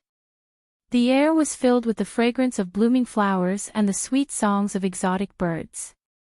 Everywhere Michael looked, there were new and wondrous sights to behold. Each corner of the garden seemed to hold a new secret, a new marvel to behold. Strange and exotic plants bloomed all around him, their colors and shapes, unlike anything he had ever seen before. As soon as Michael entered the garden, the mermans, wraiths, and earthens looked down upon him with disdain. They saw him as just another inferior, someone from outside their world. Whispers and murmurs filled the air as they watched him approach. Some even backed away as if he might contaminate them with his presence. Despite their reactions, Michael pressed on, giving no damn about them. Little did the people know that he wasn't really an inferior but disguised himself as one for this mission. In his own world, he was known as the feared Dark Lord, but here he was, just another face in the crowd. When Michael passed them, he overheard some of the murmurs among the crowd. Look at that inferior, probably lost or looking for scraps. Why would an inferior be in this part of the city? They don't belong here, disgusting, inferiors should know their place. As the crowd's murmurs continued to fill the air, Michael brushed them off and headed towards the tavern. Above the entrance, he spotted a board with the words, "Great Whale," etched onto it. It looked warm and inviting, with the soft glow of luminescent orbs casting a welcoming light upon its wooden exterior. Michael couldn't help but be intrigued by the lively sounds emanating from within the tavern, despite his concern for Harry. He wondered if any of the patrons had seen or heard anything about his son's whereabouts, although he very well knew it was unlikely. The scent of spiced seafood and ale wafts out into the street, tantalizing passers-by with promises of delicious food and drink. Michael stepped into the Great Whale and was greeted with a vibrant scene. The interior was brightly lit with candles and lanterns, casting a warm glow on the faces of the patrons.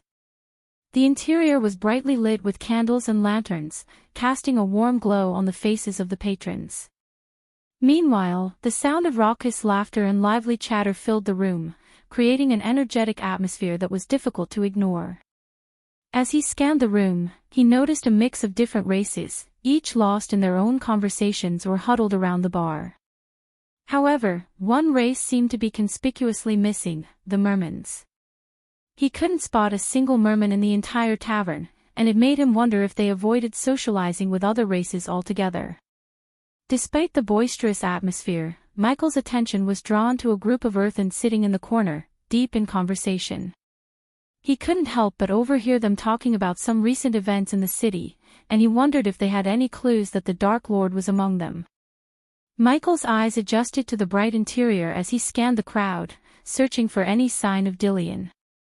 He had been given the name by Mutrad, a contact who was supposed to help him find the one who forged the shark head medallion. With the lively music played by a group of minstrels in the corner and patrons dancing, Michael made his way through the throngs of people, carefully squeezing between tables to avoid bumping into anyone. When he was about to ask the bartender, who was an inferior, Michael noticed someone sitting on the corner alone. In the dim candlelight on the table, Michael saw a youngster who had fiery red hair, freckles splattered across his nose and cheeks, and a fearful expression etched on his face. His eyes darted around the room as though he was ready to bolt at any moment. Michael sensed this was not the type of person to go on adventures or willingly involve themselves in risky situations.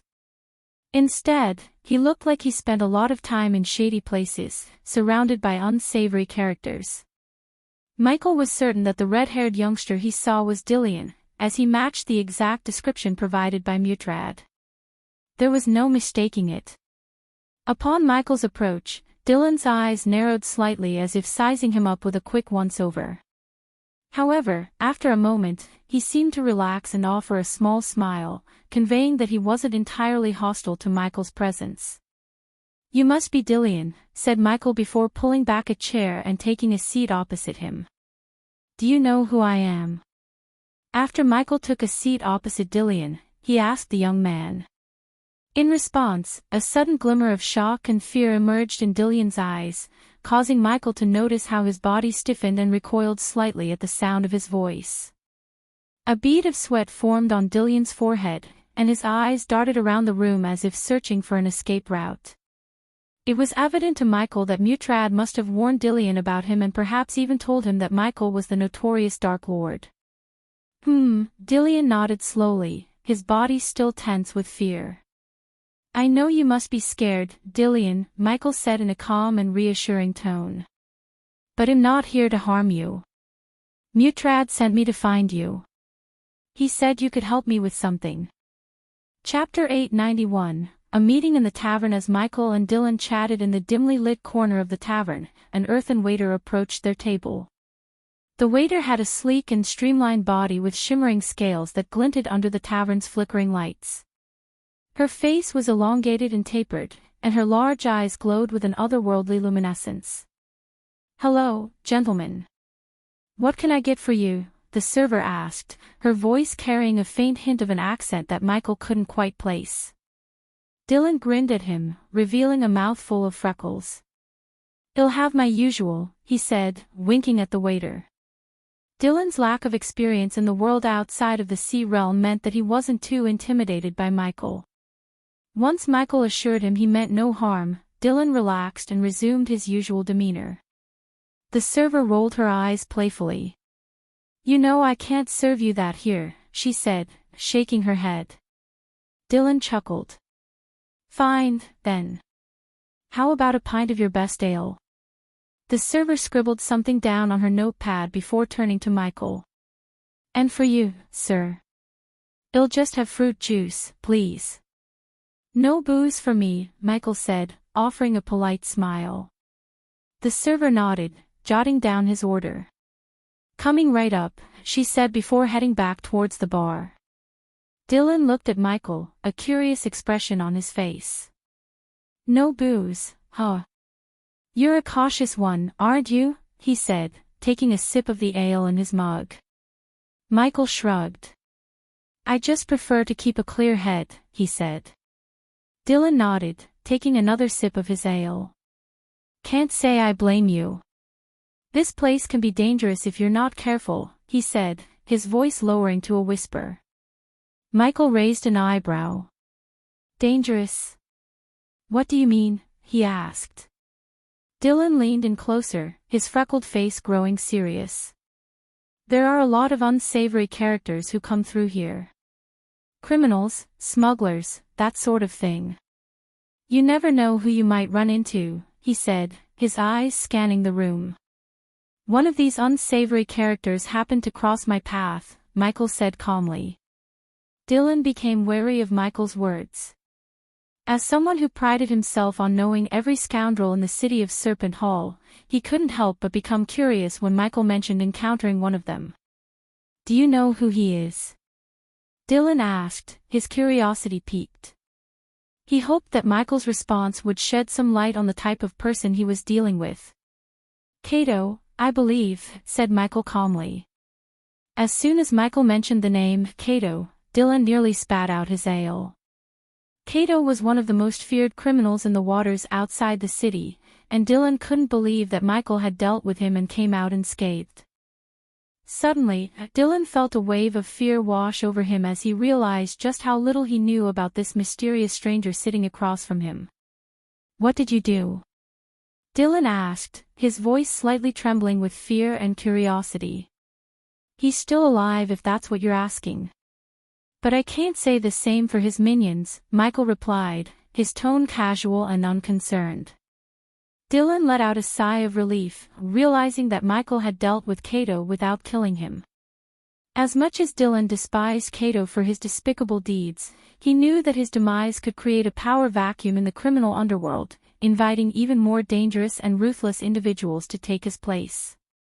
The last thing the city needed was another gang leader, causing chaos and destruction. "Just be careful, okay? You don't want to get mixed up in anything you can't handle," Dylan said, a hint of concern in his eyes before taking another long sip of his ale. As Dylan took another sip of his drink, Michael reached into his pocket and pulled out the shark head medallion that caught Dylan's eye. "I've heard you can help me locate the individual who crafted this medallion. From my analysis of the runes inscribed on it, I can tell it holds significant power. There can't be many like it, so I need to find the craftsman and ask who they were made for," Michael explained to Dylan, holding up the medallion for him to see. Dylan peered closely at the medallion, inspecting its intricate details. "I could possibly assist you," he replied after a moment. "But why do you seek the craftsman?" asked Dylan. "Let's just say that the medallion holds a clue to find someone I care for." Dylan raised an eyebrow but didn't press for more information. "Okay, I'll help you out."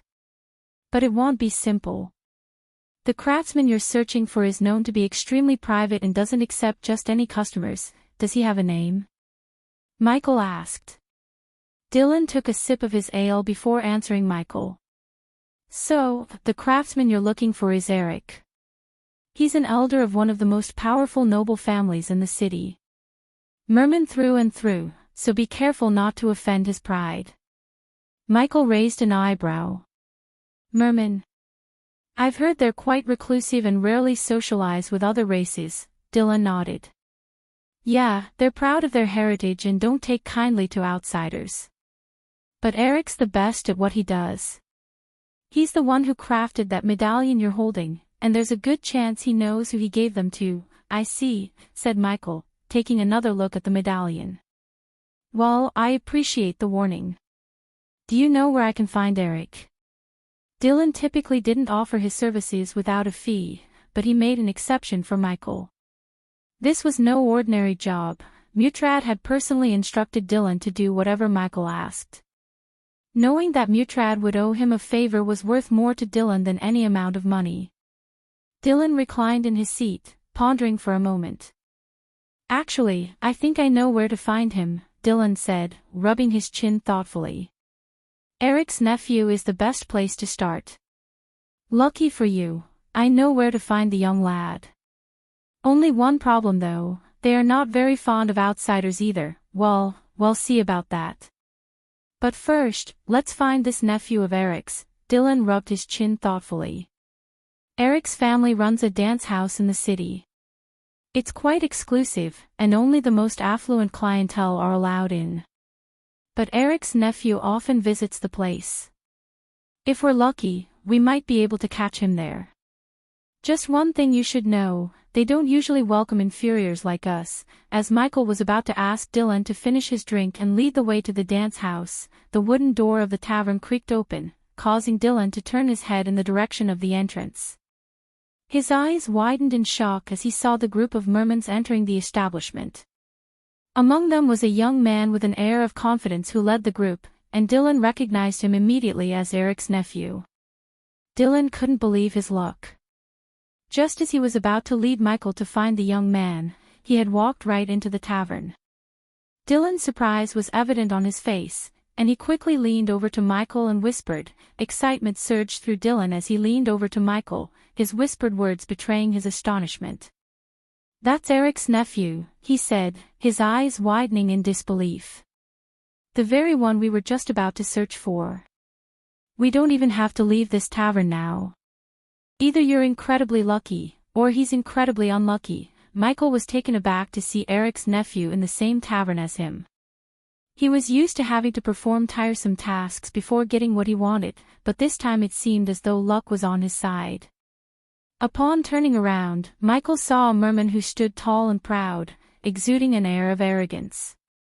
His sharp, piercing eyes seemed to size up everyone in the room, while chiseled, defined facial features only added to his commanding presence. With high cheekbones and a strong jawline, his face appeared sharp and angular. Jet black hair, styled in a sleek, sophisticated manner, was slicked back from his forehead and fell in a glossy wave at the nape of his neck. Despite his unpleasant demeanor, it was undeniable that he was undeniably handsome and had a regal bearing that demanded attention. The young merman's commanding presence drew the eyes of everyone in the room, leaving little doubt that he was used to being the center of attention. While observing the young merman, Michael couldn't help but wonder why he had chosen to enter this particular establishment. It didn't appear to be the kind of place that a proud merman would frequent. Regardless of the reason behind his presence, Michael knew that he needed to speak with him as soon as possible in order to meet Eric. One of young Master Turt's minions strode up to the tavern owner with a haughty expression on his face. Young Master Turtis requires a table, he said imperiously. The tavern owner looked nervous but managed to stammer out a response. Of course, sir. Right away, sir. Follow me, please.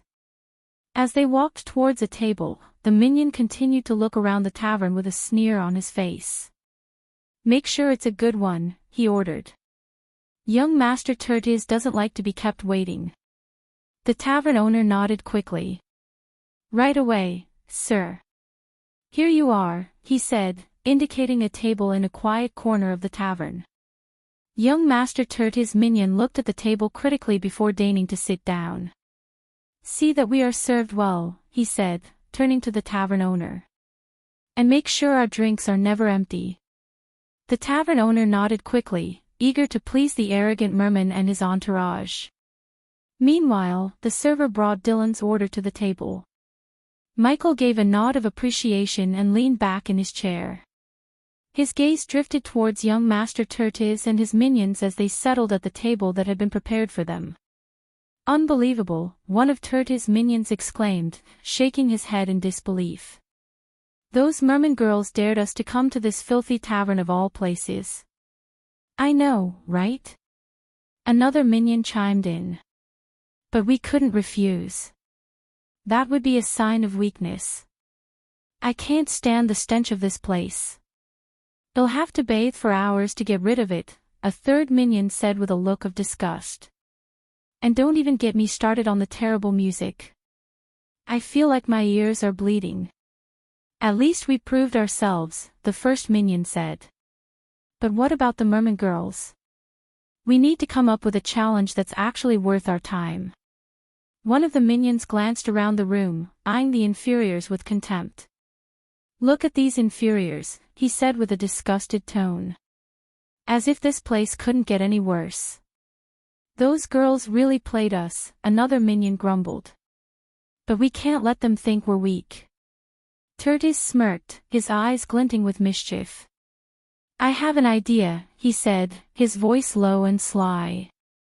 Something that will really put them to the test. Perhaps we should wait for the opportune moment and politely request Turtis to arrange a meeting with his uncle.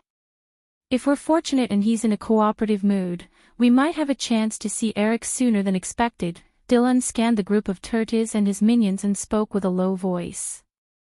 I have a quicker and more effective solution, Michael said, cracking his knuckles. Dylan felt a sense of unease from the look in Michael's eyes. Chapter 892, Michael got drunk. Michael came up with a quick plan to earn some badass points and went straight to Eric. He grabbed Dylan's mug full of ale and poured it on himself, leaving Dylan puzzled about what he was up to. Michael then stood up and pretended to be slightly drunk as he made his way towards Turtis' table. Initially, the patrons in the tavern paid no attention to him as drunkenness was a common sight there. But as he approached the table where the proud mermans were dining, the servers and other patrons began to take notice. Hey, check out that guy stumbling around. Looks like he's had one too many drinks. Yeah, I think he's trying to impress someone. Probably trying to get the attention of those mermans over there. Well, it's not working. They don't seem to be paying him any attention. I don't know, he's getting closer. Maybe he's going to do something crazy. Oh boy, this could be entertaining. Let's see what he does. Oh, he just poured his drink all over himself. What is he doing? Maybe he's trying to prove that he's a tough guy. You know, like look at me, I can take a drink in the face and not even flinch. Well, whatever he's doing, it certainly caught the attention of everyone in the tavern now. He's walking straight towards the mermans. This is going to be interesting. I don't think they're going to like this. They seem like a proud bunch. Yeah, they're not going to take kindly to someone interrupting their dinner. Let's see how this plays out. The patrons in the tavern began to stir with excitement, their interest piqued by the sight of Michael pretending to be drunk and approaching Turtis and his group. Most of them were earthen and held no particular love for either inferiors or mermans. It didn't matter to them who would become the victim of the situation, as long as it was entertaining. Dillian, on the other hand, furrowed his brows at the scene unfolding before him. He had his own methods for approaching Turtis without ruffling any feathers. As Mutrat had said, he wasn't a warrior. In fact, he was more likely to vanish at the first sign of trouble. As Michael took each step closer to Turtis, Dylan found it increasingly difficult to resist the urge to bolt out of the tavern. Turtis looked up from his plate and spotted Michael approaching them, swaying and stumbling as he made his way through the crowd. One of Turtis' friends, a burly merman with sharp tusks, sneered at Michael. What do we have here? A drunken fool stumbling his way over to us. Turtis' lips curled into a wicked grin. Well, what do we have here? He sneered. Looks like a little inferior trying to make a name for himself. How amusing. His companions snickered and exchanged smug glances. As Michael stumbled closer, Turtis crossed his arms and leaned back in his chair. What do you want, inferior? He spat, his voice dripping with disdain. Do you think you can just waltz over here and demand our attention? The patrons in the tavern watched in stunned silence, their eyes flickering nervously between the two groups. A few muttered under their breath, casting nervous glances at the door. It was no secret that the mermans looked down on the inferiors, and few dared to challenge their authority. As Michael got closer, the servers and other patrons in the tavern began to whisper and point. Some even laughed at the sight of him. Michael stumbled up to their table, nearly knocking over a nearby chair. He slurred his words as he spoke. Hey there, you guys look like you're having a good time. Mind if I join in? Turtis and his group exchanged disgusted looks as Michael stumbled towards them, swaying and belching. Turtis narrowed his eyes in anger, feeling insulted that an inferior would even attempt to approach their table. Come on, guys, lighten up, Michael slurred, grinning foolishly. I just wanted to have a little fun. Fun? Turtis sneered. You think this is fun? Trying to weasel your way into our company like some kind of pathetic stray? Michael's grin faded, replaced by a look of confusion. What are you talking about? You're an inferior, boy, Turtis spat. A lower being. We don't associate with your kind. Now leave before we make you. The other mermans at the table chuckled cruelly, and a few of them began to stand up. Michael's eyes widened in fear as he finally realized the gravity of the situation. I am sorry, he stammered, taking a step back. I didn't mean any harm. I'll just go. You're damn right you will, Turtis growled, and the other mermans advanced on Michael menacingly. And if we catch you trying to pull any more stunts like this, you'll regret it. Michael knew that causing this scene was just a small part of his plan to earn badass points and gain access to Eric. So he kept riling them up instead of leaving, maintaining his composure even under their insults. You're just afraid to let me join because you know I'll outdrink all of you, he slurred, slyly responding to their jeers. The mermans sneered and laughed at Michael's remark, but their disdain only fueled his determination. He needed to find a way to impress them and prove his worth, even if it meant playing the fool for a little while longer. Dylan muttered to himself, watching the fury grow in Turtis and his cronies' eyes. He knew that mermans didn't need much of an excuse to punish an inferior, and Michael's behavior could easily result in Turtis killing him right then and there. Dylan felt a knot form in his stomach as he realized that he had been seen with Michael, and his association with the drunken inferior could put his own life in danger. He had agreed to help Mutrad for a favor, but he was beginning to regret it. There was no way Mutrad's favor was worth risking his life for. Turtis could hardly hide his contempt as he looked at Michael's drunken form. He felt as though his mere presence was an affront to the merman's superiority. How dare an inferior approach them, let alone cause such a scene? Turtis' disgust was palpable, and it seemed to grow with each passing moment. You must be insane, Turtis spat with a sneer, his hands clenched tightly. To him, Michael's behavior was nothing but a desperate attempt to earn respect from the mermans. But Turtis knew that no amount of posturing or drunken antics could ever make an inferior worthy of standing alongside a merman. The sound of Michael's belch only added fuel to Turtis' disgust. He saw it as yet another sign of inferior's lack of decorum and refinement. How could Michael even think that he could be accepted into the merman fold with such crude behavior? As the scene continued to escalate, Turtis' disdain for inferiors grew even stronger. He saw Michael's actions as a direct challenge to his authority and superiority as a merman and would not stand for it. Turtis' anger and disgust burned like a flame within him, fueling his determination to assert his dominance and prove the inherent superiority of the mermans over all inferiors. Finally, one of Tertis' minions had enough. He stood up and shoved Michael with eyes burning with fury. "Get out of here, inferior," he spat, his face twisted with anger. The force of the shove was enough to send a weak inferior flying onto the walls several meters behind. But to the minion's surprise, Michael didn't budge an inch. He remained standing, his expression unchanged. The minion felt like he had just pushed a small mountain, and it filled him with fear and awe. "What are you doing?" Michael slurred, pretending to be still drunk. The minion's eyes widened in surprise as he tried to push Michael back harder, but Michael didn't even budge an inch. The patrons around them watched in shock, wondering how a drunken inferior like Michael could withstand such force. To them, it seemed impossible. Tertis and the other mermans frowned as they saw their friend struggling to push down Michael. They couldn't believe that an inferior could stand up to one of their own, especially one who appeared so weak and intoxicated. Tertis' disdain for inferiors grew even stronger as he watched Michael mock his friend with ease. "What the hell is going on here?" Tertis demanded, his voice laced with anger and frustration. He couldn't let an inferior challenge their authority like this. It was unacceptable. But Michael just smirked and continued to play along with his drunken act.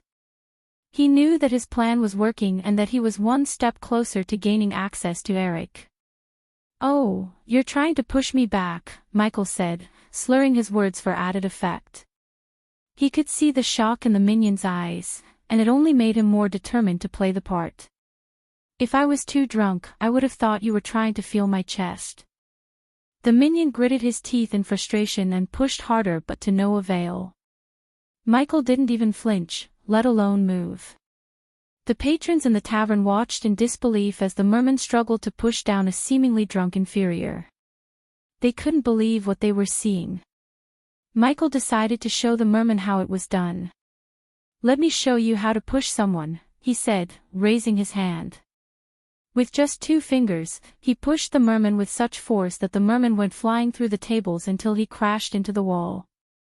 "Ouch, I might have pushed too hard," Michael said, feigning concern. The tavern went completely silent, with everyone staring at Michael in shock and disbelief. They couldn't believe that a seemingly drunk inferior could possess such strength. Tertis and his group of mermans were equally shocked and horrified. This was not supposed to happen. Inferiors were supposed to be weak and submissive, not strong enough to overpower a merman. Tertis could feel his authority being challenged, and he didn't like it one bit. The silence in the tavern was deafening, with everyone frozen in shock and disbelief at what had just happened. They knew that this would be a moment that they would never forget, one that would be talked about for years to come.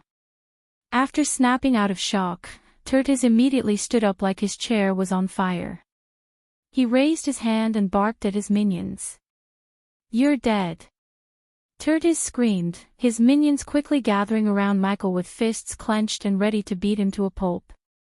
Their foolish minds still believed Michael to be an inferior, with only basic body-strengthening cultivation, and assumed that what had happened to their friend was merely a fluke. Little did they know that they were about to learn firsthand how powerful the Dark Lord truly was. As the minion dashed towards Michael, he attempted to grab him from behind, but Michael was one step ahead. Without turning around, Michael quickly grabbed the minion's hand and pulled him forward. With a sudden movement, Michael head-butted the minion with a little force, breaking the merman's cheekbone. Blood spurted out from the wound, splattering onto the nearby tables and floor. The other minions were stunned at what they saw. They had never seen an inferior with such strength before and began to question whether their assumptions about Michael were correct.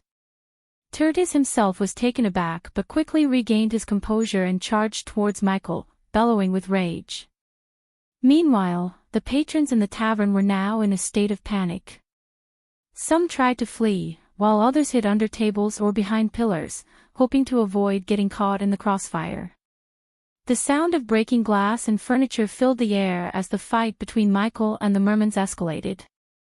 As Tertis and his minions converged on Michael, he remained collected and composed. They may have outnumbered him but were unaware of his true strength.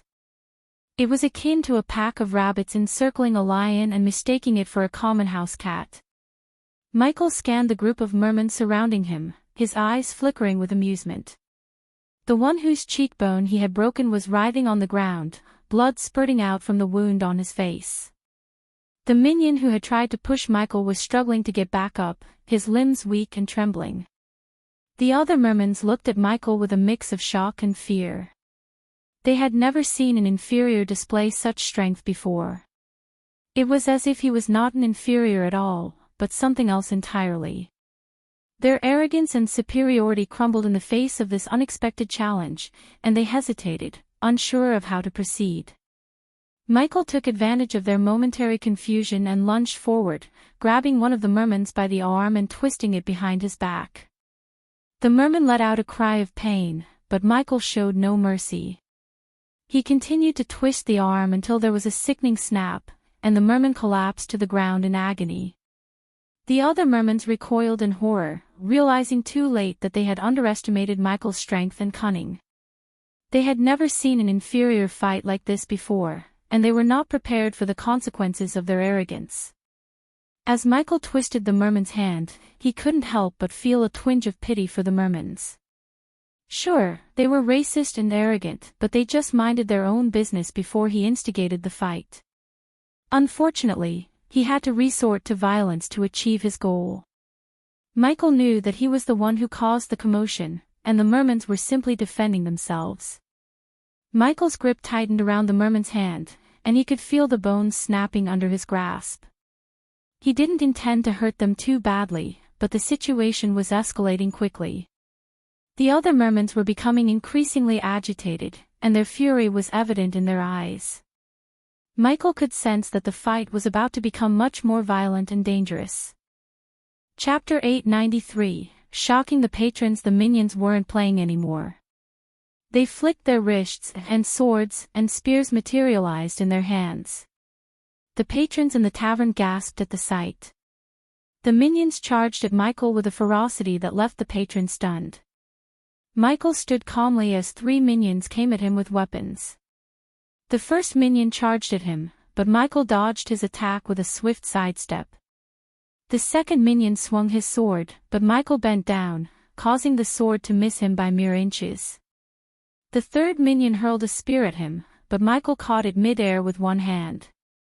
The patrons in the tavern watched in awe as Michael spun the spear around, disarming the minion and tossing the spear to the side. Michael remained calm as he assessed his attackers. As the first minion charged, Michael sidestepped, grabbed an ale mug from the table, and broke it over the minion's face. The patrons winced as the mug shattered, sending wooden splinters flying and blood splattering across the table. The second minion swung his sword with all his might, aiming for Michael's head. But Michael was too quick for him. He bent down, and the sword narrowly missed his forehead. Michael then kicked the first minion, who stumbled into the second minion, sending them both crashing through chairs and onto the floor. The third minion lunged at Michael with his spear, but Michael sidestepped and grabbed a nearby chair. With a powerful swing, he brought the chair down on the minion's head, shattering it to pieces. The patrons cringed at the sight and some looked away in horror. As the minion screamed in pain, Michael silenced him with a swift punch to the face. The patrons in the tavern erupted in cheers, impressed by Michael's quick reflexes and fighting skills. They had never seen a fighter like him before. "By the gods, did you see that move?" exclaimed a patron, his eyes wide with amazement. "I've never seen anyone fight like that before," said another, shaking his head in disbelief. "That guy is a force to be reckoned with," whispered a third, watching Michael as he took down the last minion. "He's like a whirlwind," said a fourth patron, impressed by Michael's speed and agility. "I wouldn't want to be on his bad side," muttered a fifth patron, eyeing Michael warily. "Is he a mercenary?" asked a curious sixth patron, leaning closer to his friend. The crowd was in awe as they watched Michael, a body-strengthening stage cultivator, take down core formation warriors in a fight without even using any spells. They couldn't believe their eyes. After knocking out 3 minions, only 5 were left except Tetris, the leader of the group. Michael decided to take down the minions first and deal with Tetris last. The remaining 5 hesitated for a moment and pondered whether to cast a spell or not. But their hesitation cost them dearly. Michael quickly grabbed a broken piece of wood from the table and kicked it at one of the minions. The wood piece flew through the air and hit the minion in the head, knocking him back. The crowd gasped as Michael slid above the table and kicked the minion in the chest, sending him flying across the room. "Did you see that?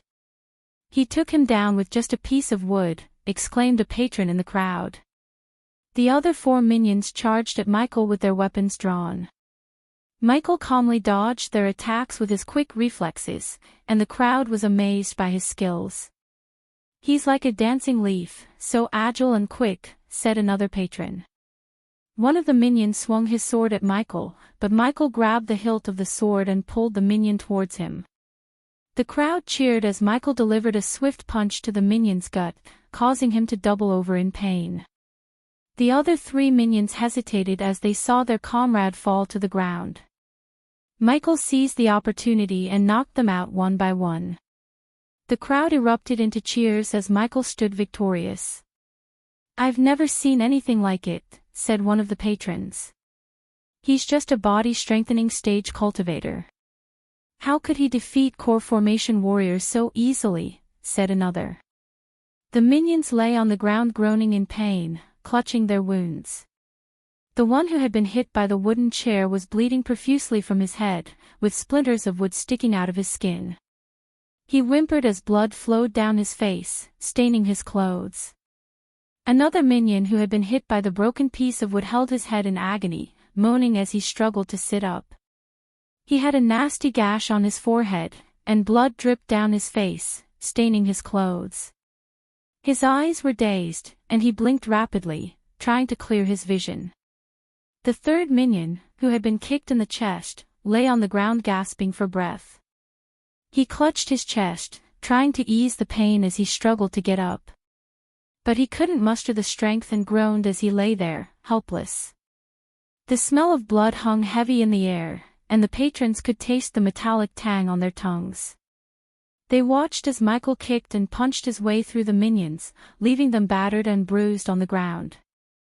It was a scene of pure chaos and destruction, and the patrons were left shaken and disturbed by what they had witnessed. Bones cracked, and flesh tore as Michael battled the minions, the sickening sounds mixing with the clashing of metal. Some patrons turned away, unable to stomach the sight of the wounded minions lying on the ground, groaning in pain and clutching their injuries. The smell of blood hung heavy in the air, and the patrons could taste the metallic tang on their tongues. They watched as Michael kicked and punched his way through the minions, leaving them battered and bruised on the ground. It was a scene of pure chaos and destruction, and the patrons were left shaken and disturbed by what they had witnessed. Inferno burst. With a raised hand, Tertis uttered the incantation for his signature spell, Inferno Burst. As he did so, the air around him crackled with energy, and a bright orange glow began to emanate from his fingertips. The light grew brighter and brighter until it reached a blinding intensity, causing some of the patrons in the tavern to shield their eyes. Suddenly, with a burst of energy, a fiery explosion erupted from Tertis' hand, engulfing everything in its path. The flames were intense and scorching hot, disintegrating anything they touched. The patrons gasped and screamed as they watched in horror. Michael, however, remained calm and collected. With lightning-fast reflexes, he grabbed a nearby round table and held it up as a shield. The intense heat of the flames caused the wood of the table to start smoking, but Michael remained unscathed. He simply stood there, holding the table steady until the flames dissipated. The patrons watched in awe as Michael emerged from the flames unharmed. They had never seen anything like it before. Some of them applauded, while others looked on in disbelief. Tertis, on the other hand, was stunned. He had never encountered anyone who could so easily withstand his signature spell. "That was impressive," said one of the patrons, shaking his head in disbelief. "I've never seen anyone block Inferno Burst with a table before." Michael simply nodded and lowered the table, ready to face whatever else Tertius had in store for him. After the flames faded away, leaving a black scorched mark on the table, Michael threw the smoking table aside. Fear started to clench Tertius' heart as he threatened Michael. Tertius was livid with anger, his face contorting into a mask of fury as he glared at Michael. His whole body was trembling with rage, and his eyes blazed with intense killing intent. "You have no idea what you have done," he snarled, his voice low and dangerous. "We will skin you alive." But Michael was not intimidated. He knew that Tertius was all talk and no action. Besides, Michael had a plan and was confident it would work. He had noticed some of the patrons leaving the tavern when he knocked out the second minion, and he knew that backup would arrive soon. As he faced Tertius, Michael remained calm and collected, his eyes focused on his opponent.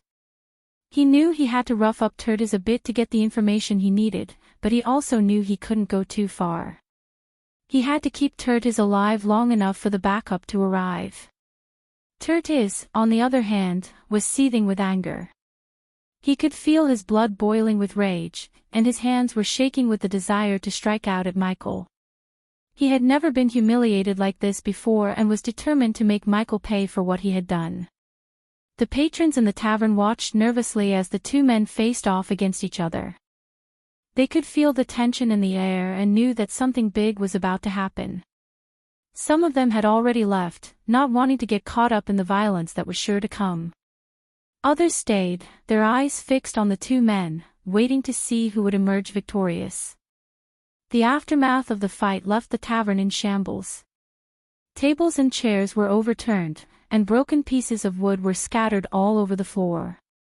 The air was thick with the smell of blood and smoke from the fire spell. Burn marks and scorch stains marred the walls and floor, evidence of the intense battle that had just taken place. Michael nonchalantly reached into his pocket, maintaining the facade of drunkenness, and retrieved the shark-headed medallion, making sure Tertius could see it. "No hard feelings, Tertius," he said, studying Tertius' expression closely to see how he would react to the medallion. Just as Michael expected, Tertius' look changed when he laid his eyes on the medallion. Where did you get it?"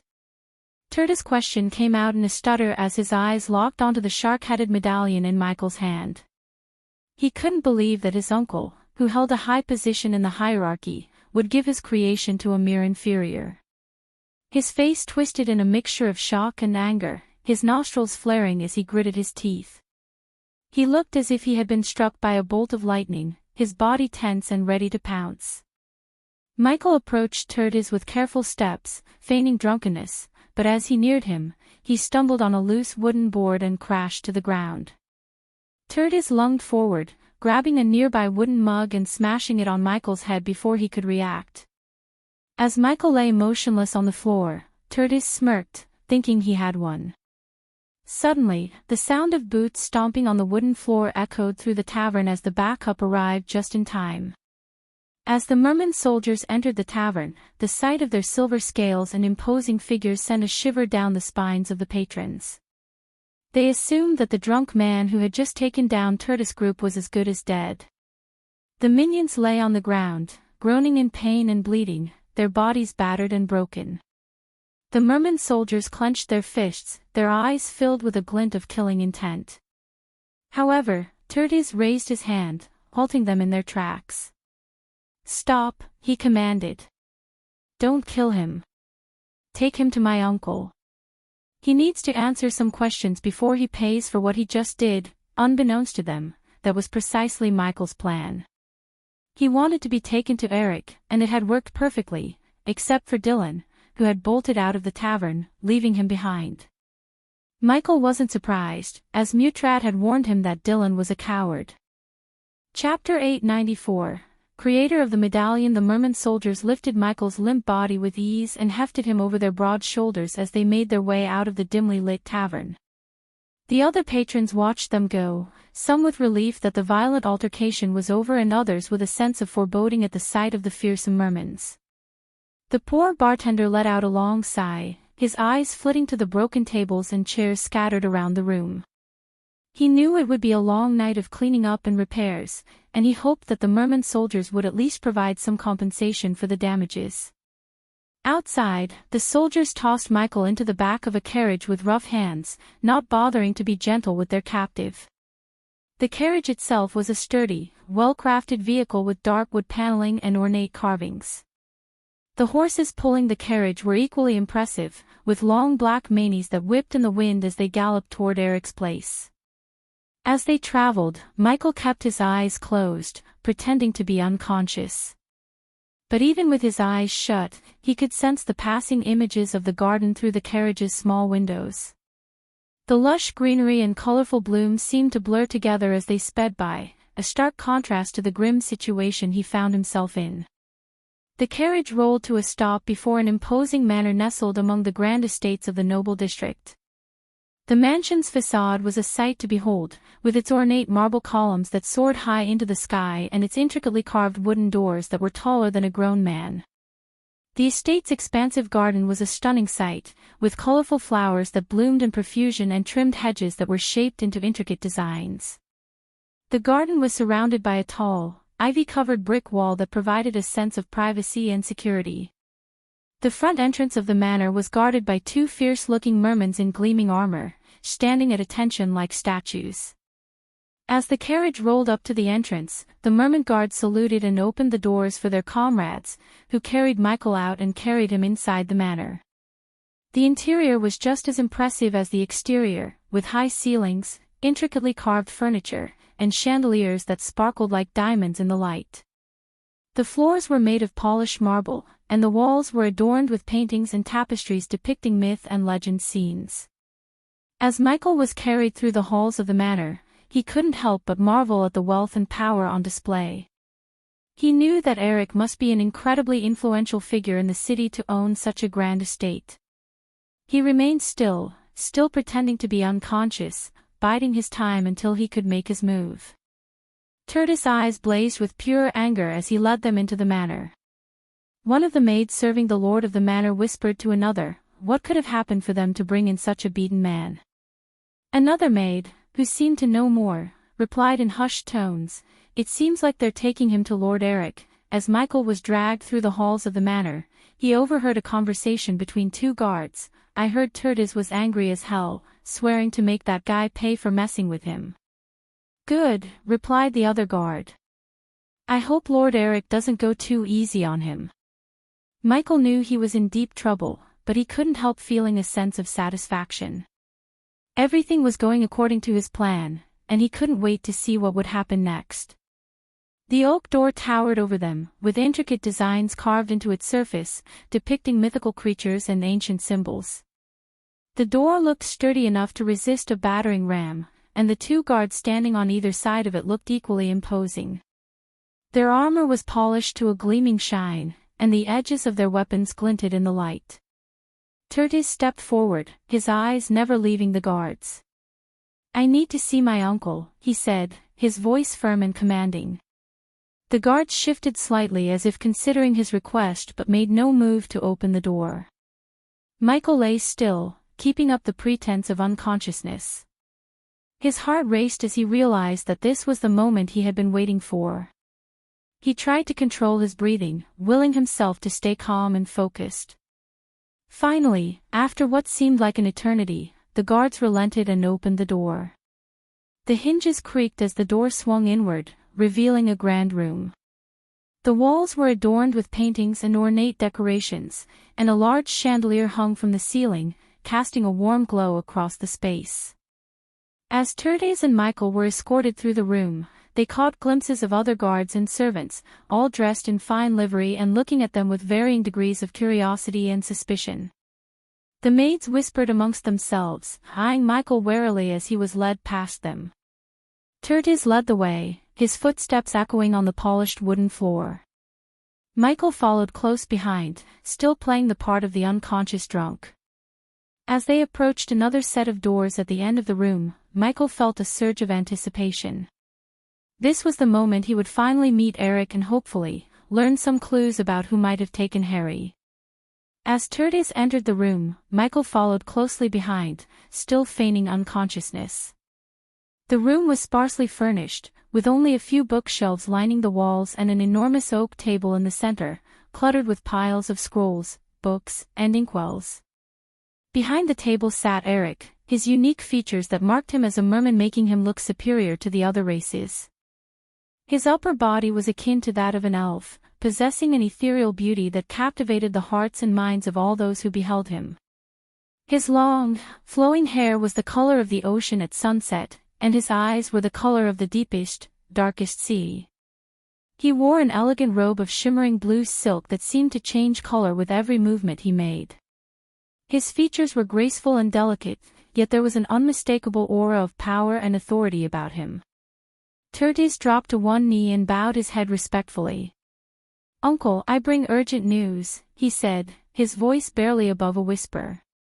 Eric looked up from his scrolls, his gaze sweeping over Tertius and Michael. "I can see that," he said in a gravelly voice, with a hint of disdain. "Who is this man you've brought with you?"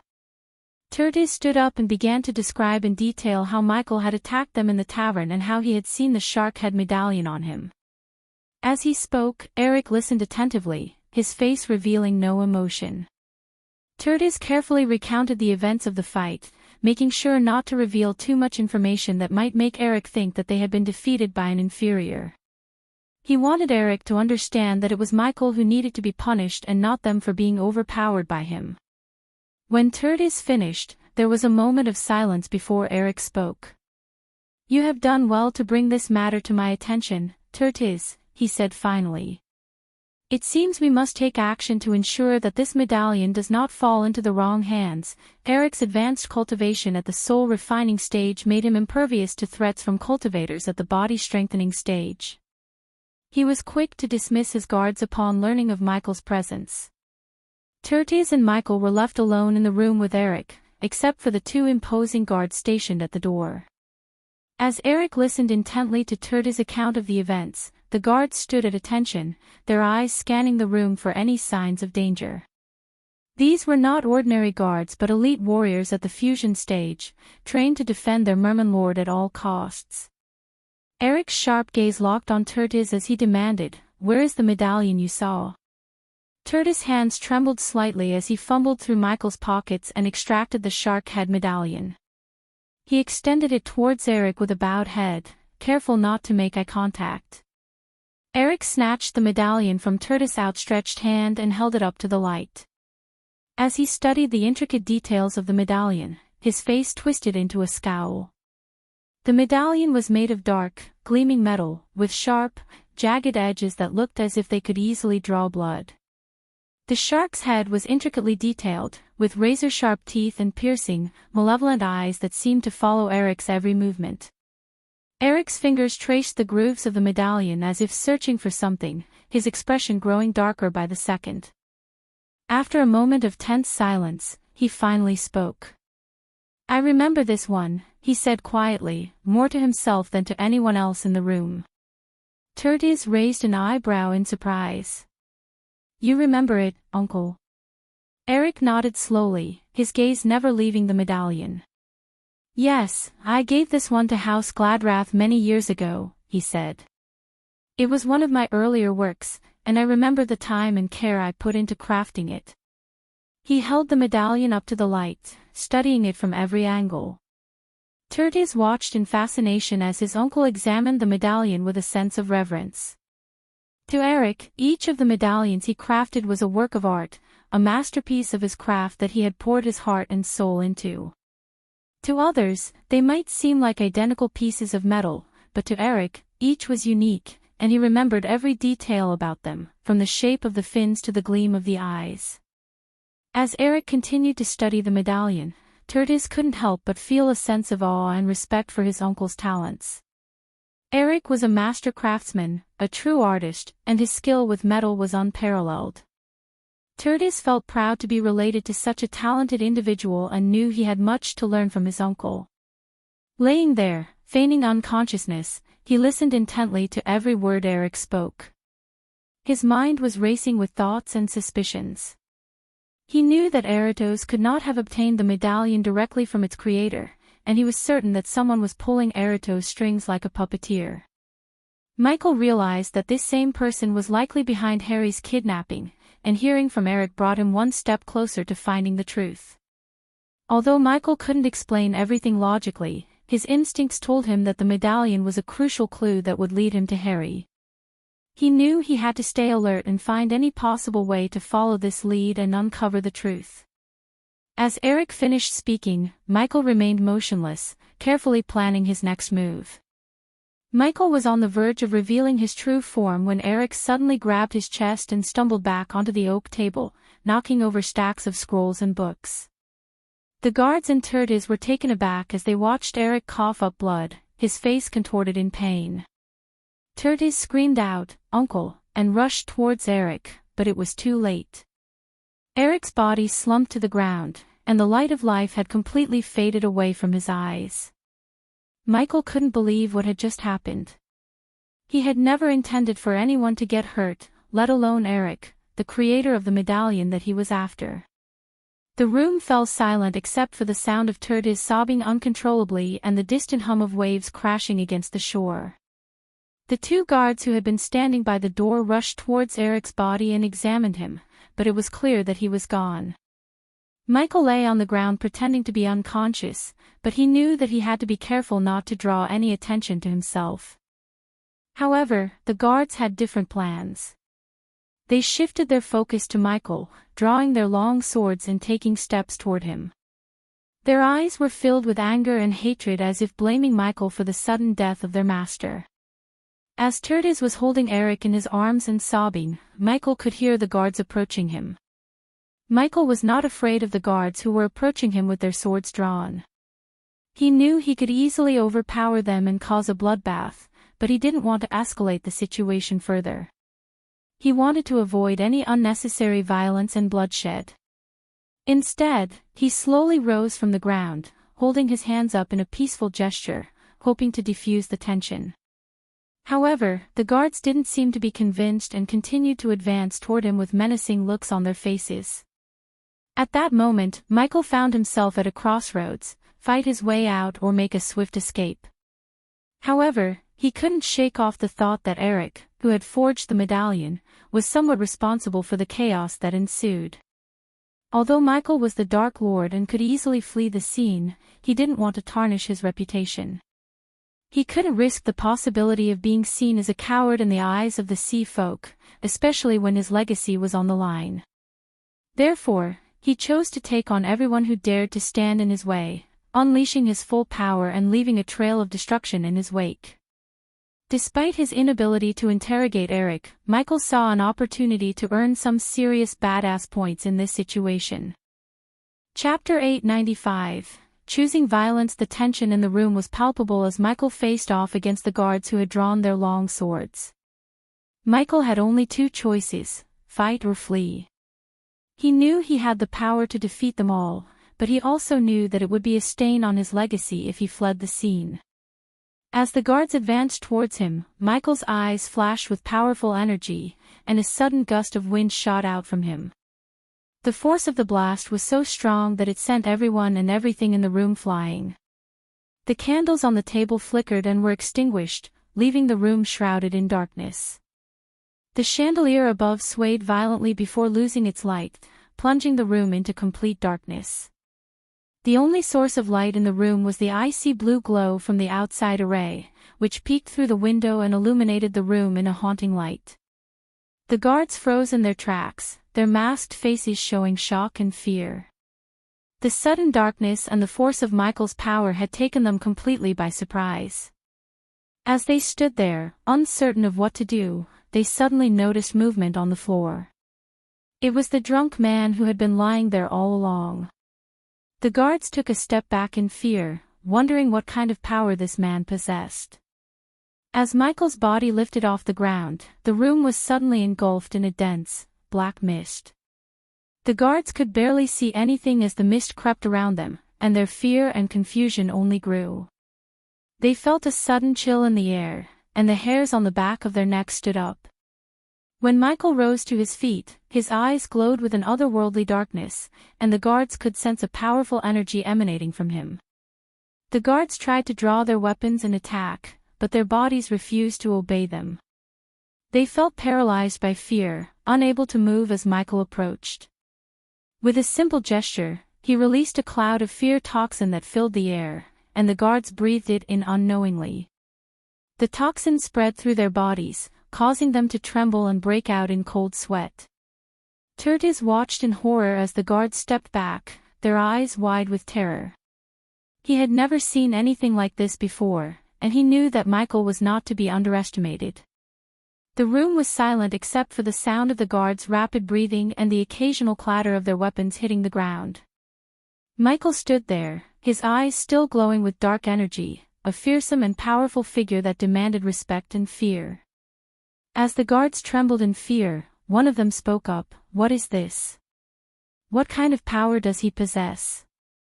Another guard replied, "I don't know, but it's unlike anything I've ever felt before. We need to get out of here."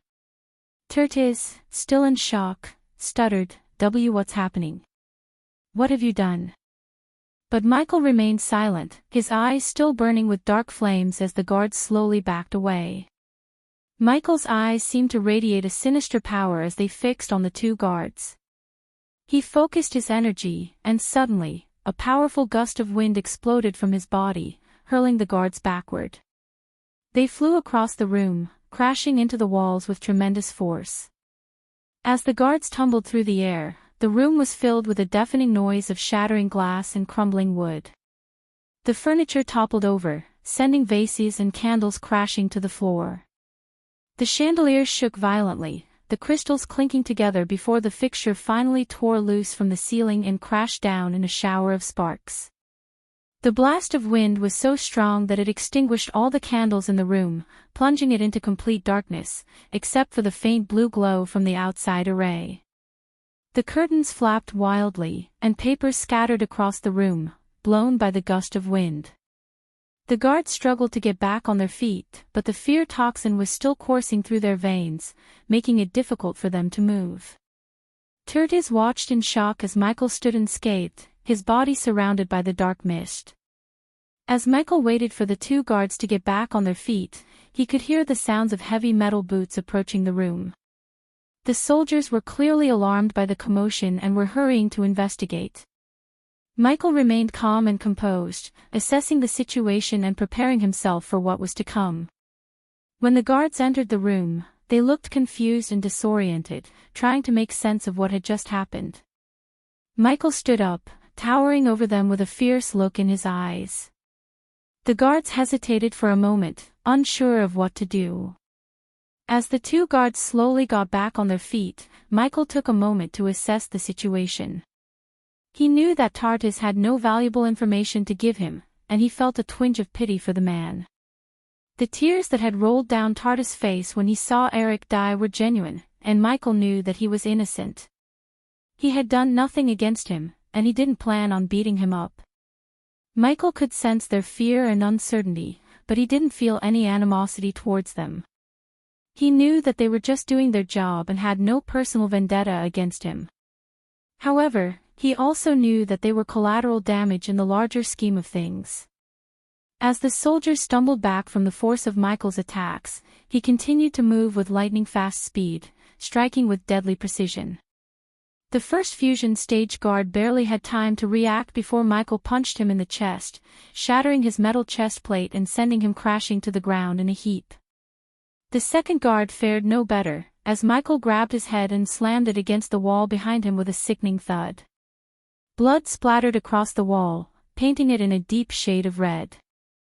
Despite their advanced physical abilities, the guards were no match for Michael's raw power and skill.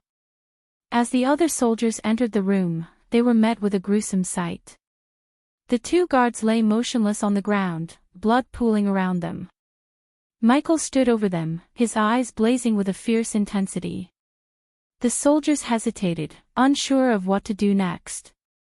The fear toxin in the air had already taken effect, causing the soldiers to inhale the toxic fumes and tremble in fear. Their reflexes and reaction time were slowed down, making it difficult for them to act quickly. Instead of dashing into the room and casting powerful spells to take down Michael, they watched him hesitantly, waiting to see what he would do next. Michael took advantage of their hesitation, moving swiftly and gracefully as he advanced toward them. He could sense their fear and uncertainty, but he also knew that he had the upper hand. He had trained for years to master his skills and powers and was not afraid to use them when necessary. The soldiers backed away, their eyes wide with terror as Michael raised his hands and prepared to strike. With a fierce cry, he unleashed a powerful burst of energy that sent them flying across the room. They crashed into the walls and landed in a heap, moaning in pain. Michael stood over them, his eyes blazing with a fierce intensity. He knew he had to send a clear message to whoever kidnapped Harry. The Dark Lord was not to be underestimated, and anyone who crossed him would pay a heavy price.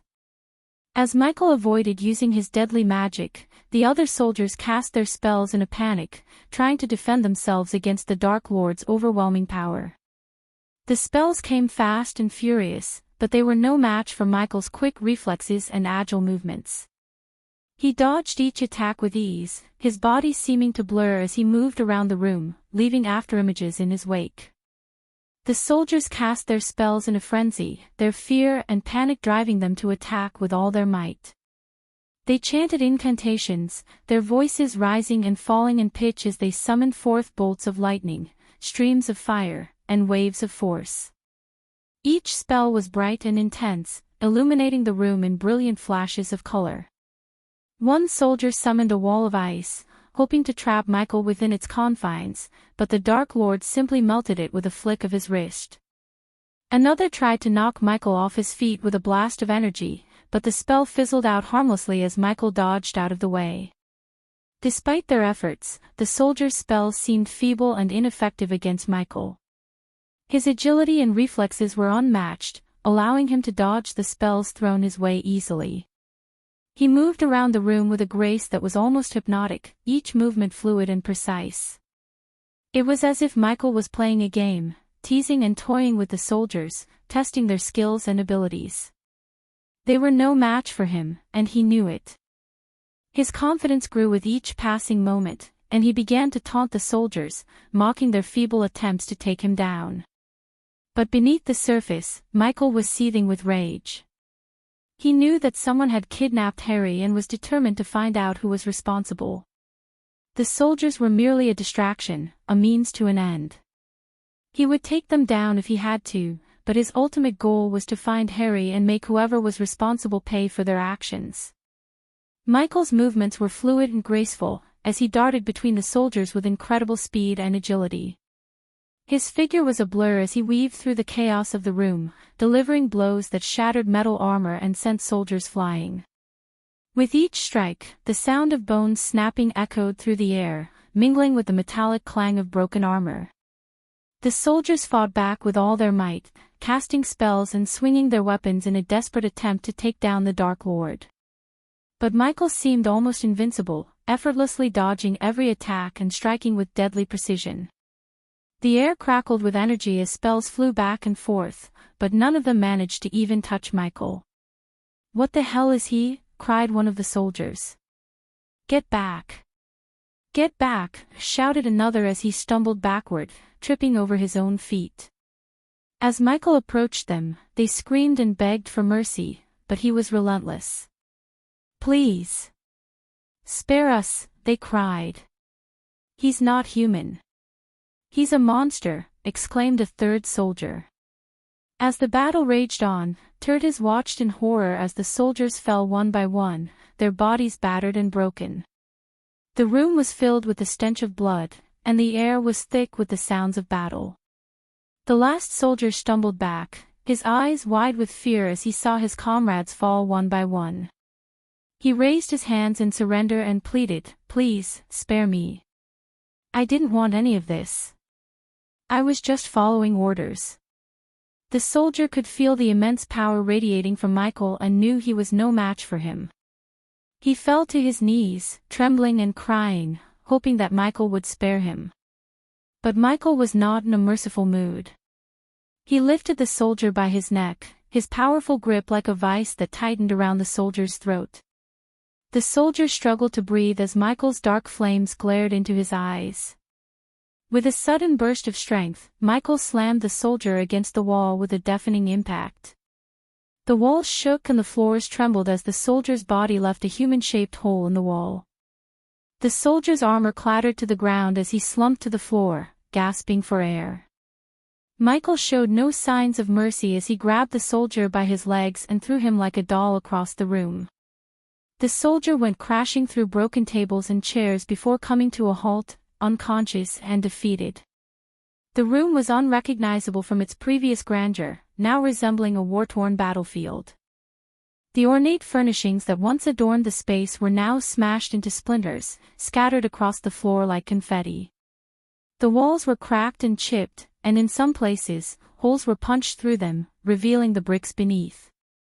The carpet was stained with blood, and broken glass littered the ground, reflecting the shattered chandelier above. The once peaceful atmosphere was replaced with the heavy silence of destruction.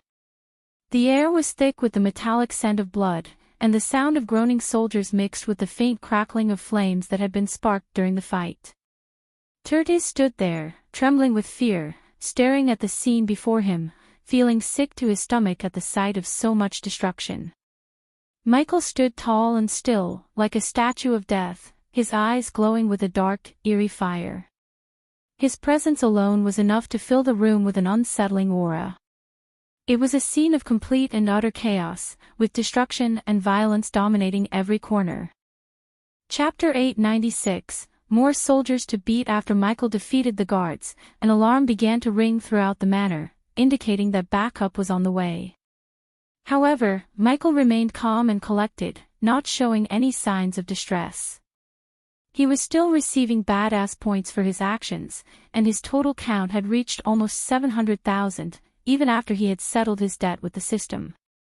The sound of the alarm ringing throughout the manor made Tertius jump, but Michael didn't even flinch. Despite the blaring noise, he remained calm and focused. Tertius mustered his courage and approached Michael with Eric's body in his arms. "Why did you kill him?" Tertius asked, tears streaming down his face. He assumed Michael was responsible for Eric's death. "I didn't," Michael replied simply, his expression unreadable. Tertius was blinded by sadness and grief, but he could detect no lies in Michael's voice. "When I'm done, you will have your uncle's murderer," Michael added before turning and leaving the room. Tertius was left alone with Eric's lifeless body, feeling helpless and angry. He couldn't believe his uncle was gone and didn't know who to trust anymore. The manor was in chaos, with broken furniture and debris scattered everywhere. The walls and floors were cracked, and the once beautiful decor was now in shambles. The air was heavy with the scent of blood, and Tertius felt sick to his stomach at the sight of so much carnage. He clutched Eric's body tightly, his heart heavy with sorrow. As Michael stepped outside the room, his eyes darted around the hallway, taking in the chaos that had erupted around him. Guards were rushing into the manor on the ground floor, and the sound of the alarm bells echoed through the halls. The maids and other non-combatants were scurrying away, looking for a safe area to avoid being caught in the crosshairs. Michael sensed several magical arrays getting activated, and he knew that more and more powerful beings were approaching the manor through his environmental scanning.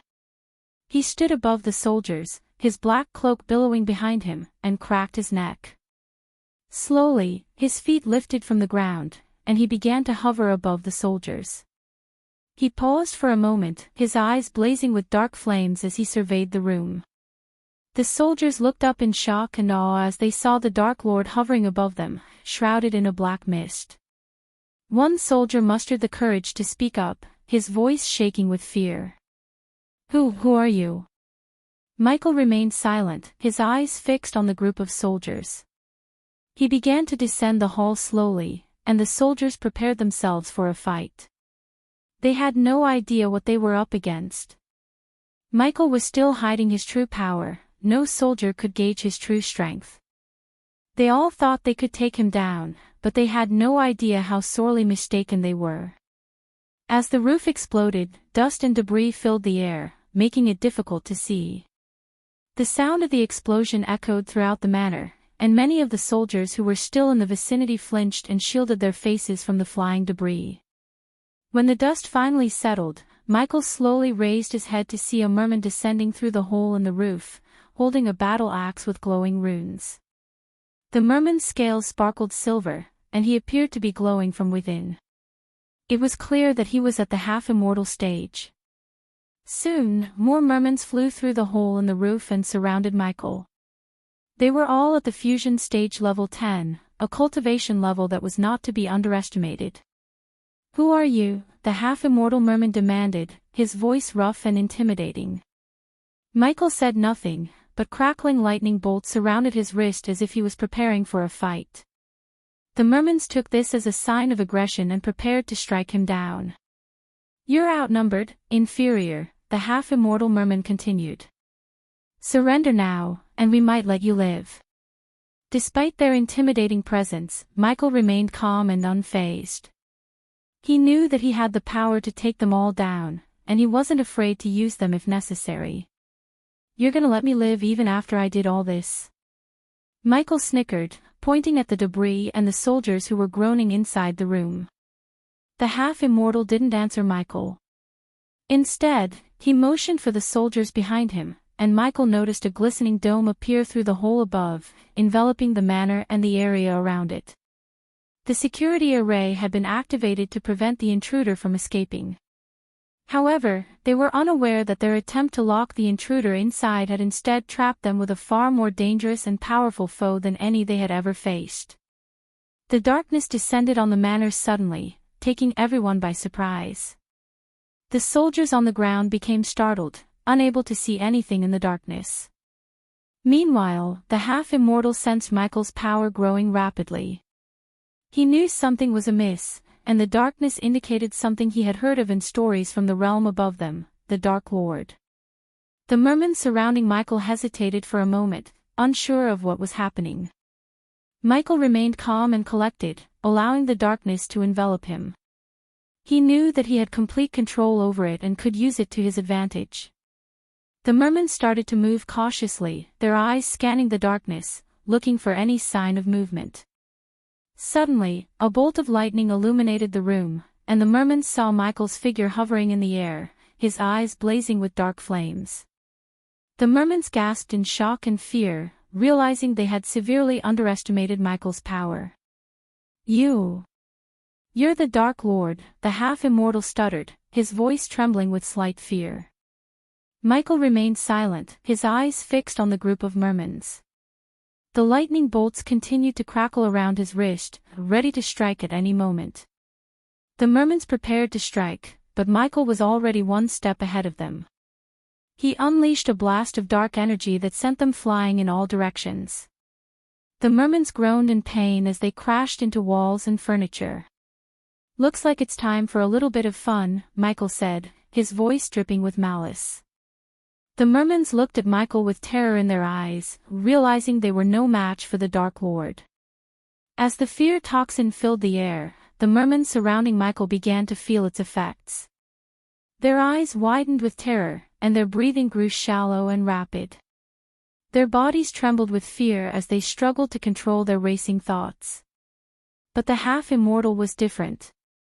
He had been through countless battles and had learned to recognize the purity of the air. As soon as he inhaled the toxin, he knew something was wrong. He quickly waved his hand before his face, and a silver mask appeared, covering his nose and mouth, preventing him from breathing the toxic air. Michael, on the other hand, seemed unfazed by the toxin. He remained calm and collected, seemingly unaffected by the fear that was gripping the mermens. He flicked his wrist, and the Doombringer appeared in his hand.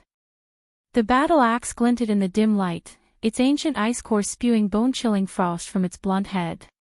As Michael tightened his grip on the weapon, the temperature in the manor dropped suddenly, and a layer of frost covered the walls and floors.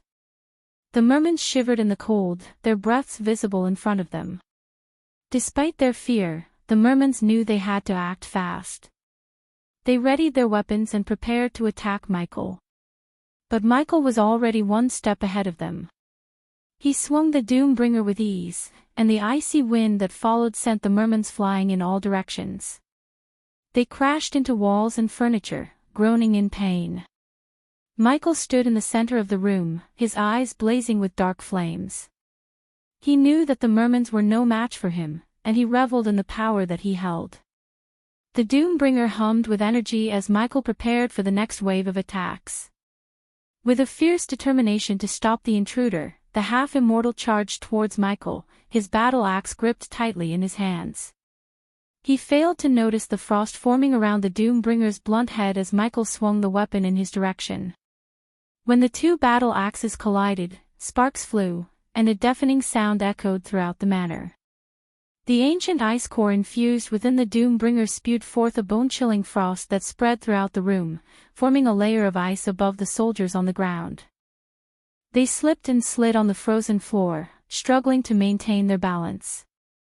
As the clash subsided, the half-immortal attempted to block the Doombringer's strike with his own weapon, but the sheer force of Michael's attack was too much to handle. The Doombringer's ability to summon frost added to the half-immortal's problems, as the cold air numbed his fingers, causing his grip to weaken. The impact sent shockwaves through the half-immortal's arms and body, causing him to stagger backward and crash into the wall with a resounding thud. The clash of weapons shook the manor to its core, causing debris and rubble to fall from the ceiling. As the temperature continued to drop, the frost energy from the Doombringer spread, coating everything in a layer of ice. The soldiers still standing watched in awe as Michael stood tall and menacing, his eyes fixed on the half-immortal lying on the ground, groaning in pain. They could see their breath in front of them as they shivered in the cold and struggled to maintain their footing on the frozen ground. The shockwave from the clash of weapons had thrown the fusion stage cultivators onto the walls. Though dazed and disoriented, they quickly regained their bearings and began casting spells. Each one summoned a different element, but none of them could harm Michael because of his immense strength. One cultivator summoned a pillar of fire that shot toward Michael, but it dissipated as soon as it touched the Doombringer. Another created a gust of wind that tore through the room, but Michael stood firm against it. A third tried to summon a bolt of lightning, but it fizzled out before it could even leave his fingertips. Despite their efforts, Michael remained unscathed. He turned his attention back to the half-immortal stage guard, who had taken the opportunity to heal himself and regroup. The half-immortal knew that he could not defeat Michael alone, but he was determined to protect Eric's family and their legacy.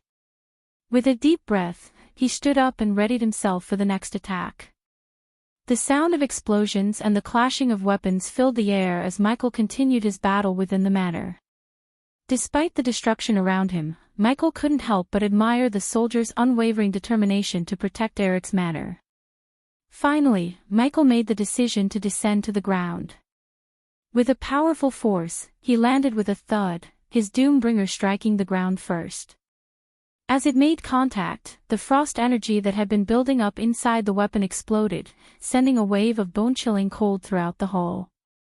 The air became thick with falling snow, and many weaker soldiers were frozen in place, their bodies turned to ice. Despite the chaos around him, Michael remained focused on the task at hand. He prepared himself for the upcoming battle, knowing that he would have to face the fusion stage guards with their full force. The guards landed on the ground with a loud thud, their eyes filled with fury and their weapons drawn. Michael stood tall, his grip tightening around the Doombringer as he prepared for the incoming attack. The soldiers surrounding him cast spells left and right, their voices echoing throughout the manor.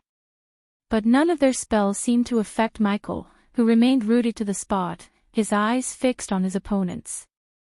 As the soldiers cast their most powerful spells, Michael summoned more cold energy from the Doombringer, creating an icy aura around him that chilled the air around them. He swirled the weapon in a circular motion, causing the frost to swirl and dance around the room. "What's happening there?" asked one of the spectators outside the manor, his eyes wide with fear and awe. "I've never seen anything like it," said another, his voice shaking with excitement. Meanwhile, the fusion stage cultivators continued to cast their spells, their voices rising in intensity. They summoned flames that danced across the room, lightning bolts that crackled through the air, and gusts of wind that whipped through the rubble-filled hall. But Michael remained unscathed, his body seemingly immune to the spells cast at him. With a powerful force, he sent a shock wave of cold energy toward his opponents, freezing everything in its path. The soldiers who were still standing struggled to move, their bodies were frozen in place. As Michael prepared to strike again, the half-immortal waited patiently, observing his opponent's every move. He knew that his experience and battle-hardened skills would be key in this fight. "Come on," he taunted. "Is that all you've got?" Michael didn't reply, his eyes fixed on the half-immortal. He knew that his opponent was waiting for the right moment to strike, and he wasn't about to give him that chance. Instead, he summoned more frost energy from the Doombringer, ready to unleash it at a moment's notice. The soldiers who were watching from outside the manor gasped as they saw the intensity of the battle inside. They knew that whoever emerged victorious from this fight would go down in history as a legend. Chapter 897, Message in Blood. The fusion stage cultivators breathed heavily, their faces glistening with sweat and their muscles aching with fatigue. Despite their exhaustion, their eyes still burned with determination and resolve. The air was thick with anticipation as they raised their weapons and arms, ready to unleash a final spell to bring down Michael. The first cultivator to cast his spell was a master of the fire element. He thrust his hands forward, and a stream of fire emerged from his palms, transforming into a giant, blazing dragon that roared through the air, heading straight toward Michael. However, the dragon was no match for Michael's shield. It simply fizzled out upon contact as if hitting an invisible wall. The second cultivator to a water spell. He flicked his wrist, and a wave of water materialized, forming into a tsunami that towered above Michael. But even this spell was useless against Michael's shield. The translucent energy barrier repelled the wave, sending it crashing harmlessly to the ground. The third cultivator cast an earth spell. He raised his arms and slammed his fists together, causing the ground to shake and split open, creating a massive crevice that threatened to swallow Michael whole. But Michael simply leaped out of the way, and the crevice sealed itself up again, leaving the cultivator empty-handed. The final cultivator was a master of the wind element. He drew his weapon, a long sword, and sliced through the air, creating a powerful gust of wind that threatened to uproot trees and tear down buildings. But once again, Michael's shield proved impervious, and the gust of wind dissipated harmlessly. Outside the manor, onlookers gazed in awe at the incredible display of power. They knew that Michael was a force to be reckoned with, and the fusion stage cultivators had given it their all in their attempt to bring him down. "What do you think will happen?" one onlooker asked another. "I don't know," the second replied. "But I have a feeling this battle is far from over." The crowd outside the dome murmured in fear and amazement at the sight before them. Some of them whispered prayers, while others gasped in awe. "What's happening in there?" asked a woman with wide eyes. "I don't know, but it doesn't look good," replied a man. "I hope they can stop whoever is causing all of this," said another person. Suddenly, a loud explosion shook the manor, causing everyone to jump back in alarm. They watched as debris and rubble flew out of the dome, crashing into the ground below. "Is everyone okay in there?" someone yelled out. No one responded, and the crowd fell silent, waiting anxiously for any sign of life from within the dome. Michael stood tall and unyielding, his eyes fixed on his opponents. The power emanating from his body was overwhelming, leaving the fusion stage guards and the half-immortal in a state of shock. "I have never seen anything like this," whispered one of the fusion stage guards, his eyes wide with disbelief.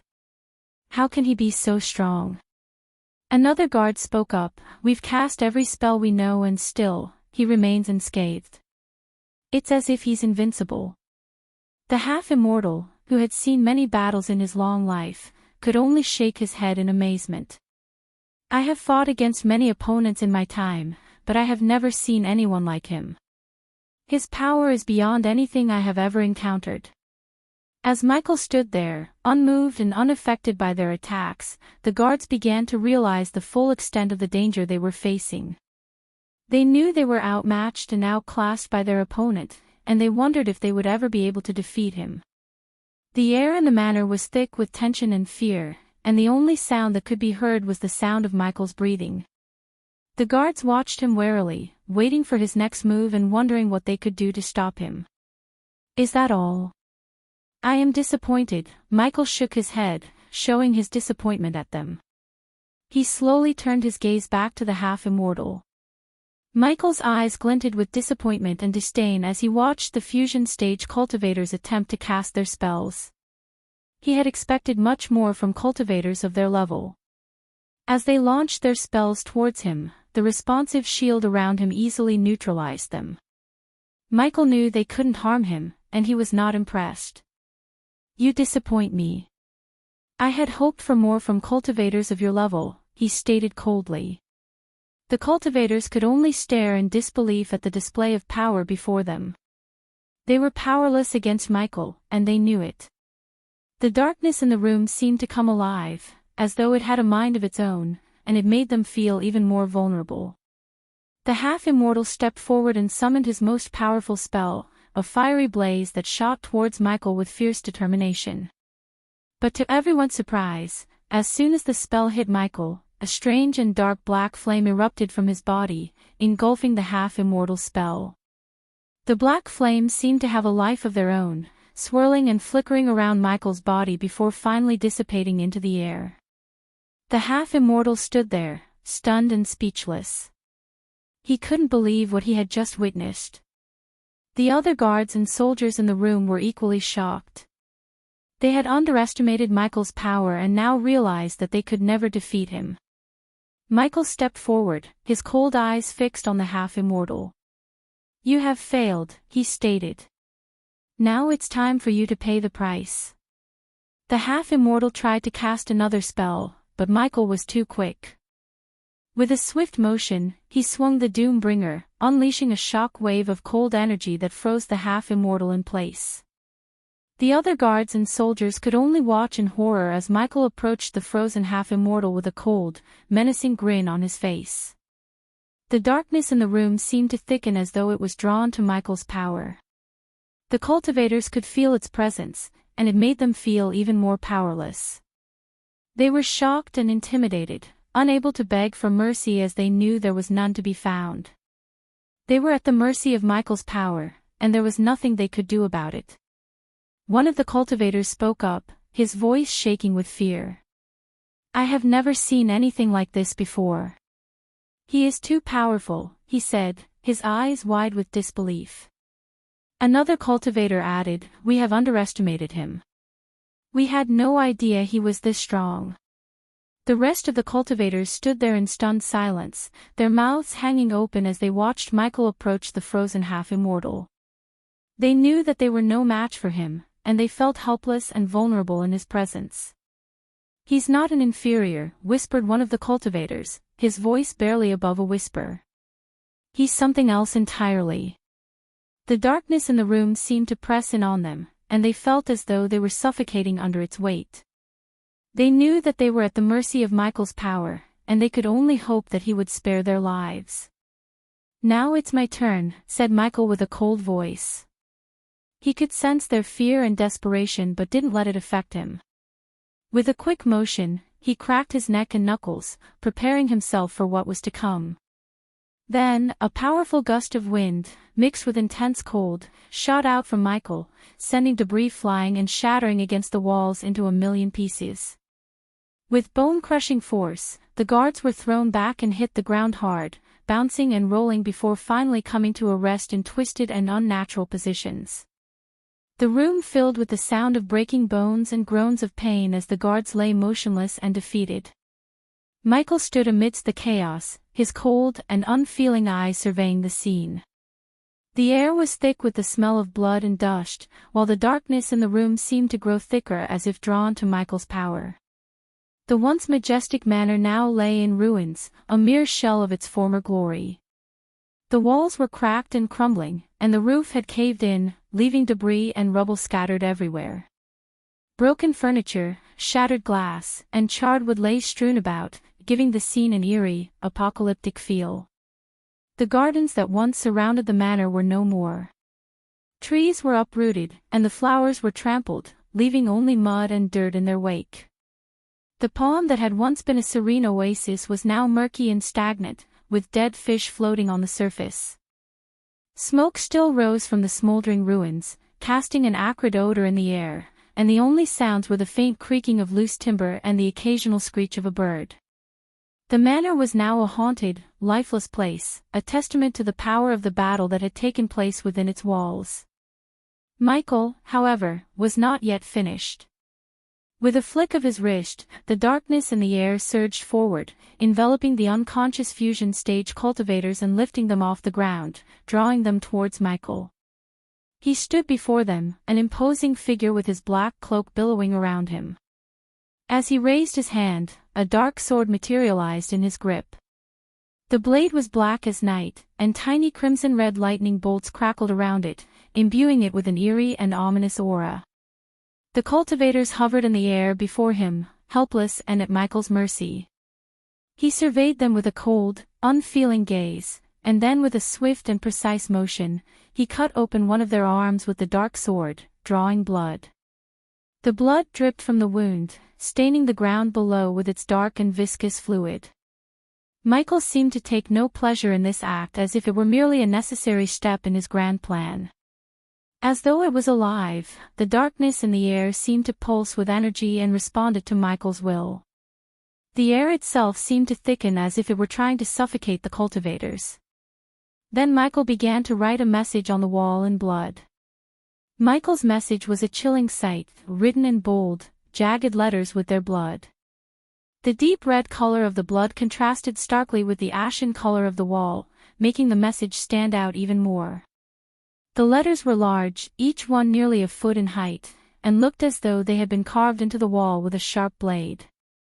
As Michael finished writing, he stepped back to admire his handiwork. The message was clear and ominous, a warning to anyone who dared to cross Layla or her son.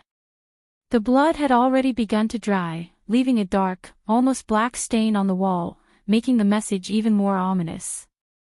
The cultivators who still had some consciousness could only stare at the message in horror, their fear and helplessness growing with each passing second. They knew that Michael meant business and was lucky to be alive. They could feel the darkness in the room, thick and suffocating, as though it was a living entity, surrounding them and reminding them of their vulnerability. As the darkness slowly dissipated, the dim light of dawn began to filter through the shattered windows and broken walls of the ruined manor. The air was thick with the smell of blood and dust, and the groans of injured guards could be heard from all around. Michael was nowhere to be seen, having vanished into thin air as quickly as he had appeared. The only evidence of his presence was the message he had written on the wall in blood. Chapter 898, The Dark Lord's Message. The next day after the battle, the manor lay in ruins. Debris and rubble were scattered everywhere, and the walls were crumbled and broken. The once beautiful garden was now a mess of uprooted plants and shattered ornaments. As word of the attack spread, people began to gather in the nearby towns to discuss what had happened. There were rumors and speculations about who the stranger could be and why he had attacked the manor. Some believed he was a rival cultivator of Eric, while others thought he might have been hired by a jealous competitor. Despite the chaos and destruction left in the aftermath, people could not help but feel a sense of awe at the power displayed by the mysterious attacker. The guards who had survived the battle were hailed as heroes, and there was talk of rebuilding the manor even better than it was before. As for the one who attacked them, no one knew what had become of him. Some whispered that he was a demon, while others dismissed him as a madman with too much power. But no matter what they thought, the memory of his attack would remain etched in their minds for years to come. The guards, armed and ready, stood in a tight perimeter around the ruined manor, their eyes darting around nervously as they scanned for any sign of danger. Meanwhile, the sounds of cracking wood and collapsing debris echoed through the air, serving as a haunting reminder of the fierce battle that had taken place there just hours before. As the guards remained on high alert, a group of mermans appeared out of nowhere, their bodies gracefully gliding through the air as they approached the perimeter. At the forefront of the group was Gleelis, a striking figure with large, expressive eyes and a fish-like mouth that twisted into a small smile as he surveyed the destruction around him. The mermans descended upon the hall with ease, their movements fluid and graceful as they maneuvered through the debris and broken roof of the manor. Gleelis' hands, which boasted thin skin between the fingers, allowed him to move through the ocean with unparalleled speed and dexterity. He used these same abilities to navigate the chaotic scene before him. As the mermans floated through the ruins of the manor, the guards watched with a mix of curiosity and trepidation, unsure of what to make of these powerful mermen's elders who had arrived so suddenly. They whispered amongst themselves, discussing the oddity of the situation and speculating about the identity and motives of the mysterious stranger who had attacked the manor just hours before. The moment Gleelis landed on the ground, his sharp eyes scanned the ruined manor, taking in the destruction that had been wrought. The wall with the ominous message in blood caught his attention, and his eyes furrowed in confusion and concern. The mermans who had accompanied Gleelis shared his shocked expression, their fish-like mouths agape as they looked upon the scene before them. Slowly, Gleelis floated over to the wall, studying the message written in blood with a sense of growing unease. "I know whoever took him will read this message," Gleelis read aloud, his voice low and grave. "So if you are the one responsible for taking him, you have a full day to return him to where you took him. If you fail to do so, this will be only the start of the destruction that's going to fall upon your world." The mermans murmured amongst themselves, their thin-skinned fingers ringing nervously.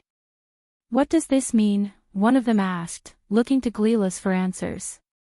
"It means trouble," Gleelis replied, his large eyes narrowing. "This message is a threat, and whoever wrote it is not to be taken lightly." The group fell silent, the weight of the threat hanging heavily in the air. They knew they had to act quickly to find the missing spirit child and prevent further destruction from befalling their world.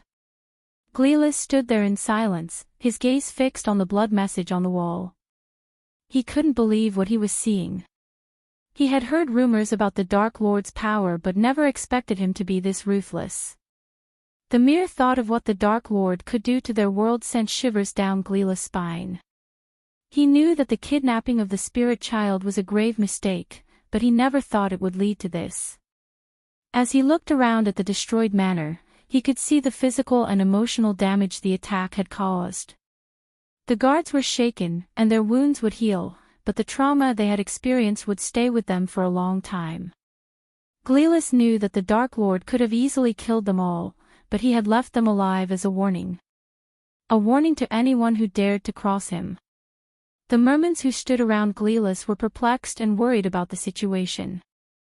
Their large eyes darted around as they tried to process the meaning of the message written in blood. They had no clue who could have done something so heinous and why they would kidnap the spirit child. The merman who had spoken to Gleelis was clearly agitated and demanded answers. "Lord Gleelis, who could have done this? This message makes no sense." The merman's fish-like mouth gaped open in confusion and frustration. Gleelis remained silent for a moment, lost in his own thoughts. He envied the merman's innocence, for they had no knowledge of the Dark Lord or the prophecy that had been foretold. He wished he could be like them, free from the burden of knowing what was to come. When he recalled how they had eliminated Eric, Gleelis felt a twinge of guilt and regret. He had been a loyal servant of the sea folk, and his death was a necessary sacrifice to keep the secrets of the shark medallion safe. But Gleelis couldn't help but wonder if there was another way. He couldn't shake off the feeling that they were becoming more like the Dark Lord in their methods. But he pushed those thoughts aside and focused on the present situation. He turned to the guard who had asked him the question and spoke in a serious tone. "We don't know who the attacker is yet, but we must find him before it's too late. And we must be careful not to jump to conclusions or make assumptions." As Gleelis and his men were investigating the manor, another group arrived at the scene.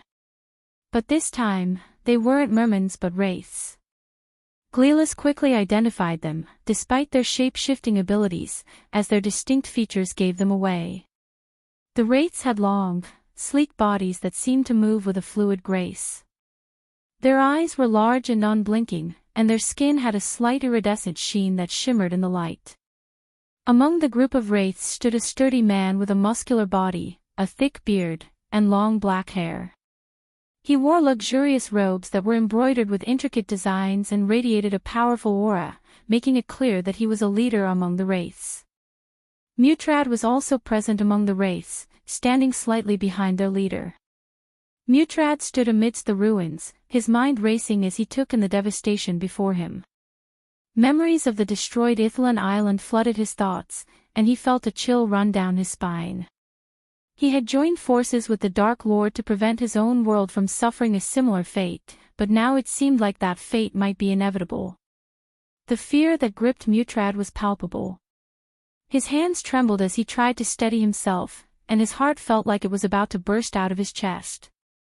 He had never felt this level of dread before. The thought of the Dark Lord turning his wrath towards his own world was almost too much to bear. As he surveyed the scene, he couldn't help but wonder who had taken the spirit child. Was it someone from his world? If so, the consequences would be catastrophic. The Dark Lord would stop at nothing to find the child, and those who stood in his way would face unimaginable horrors. Mutrad knew that he had to act fast. He needed to find out who was responsible for this before it was too late.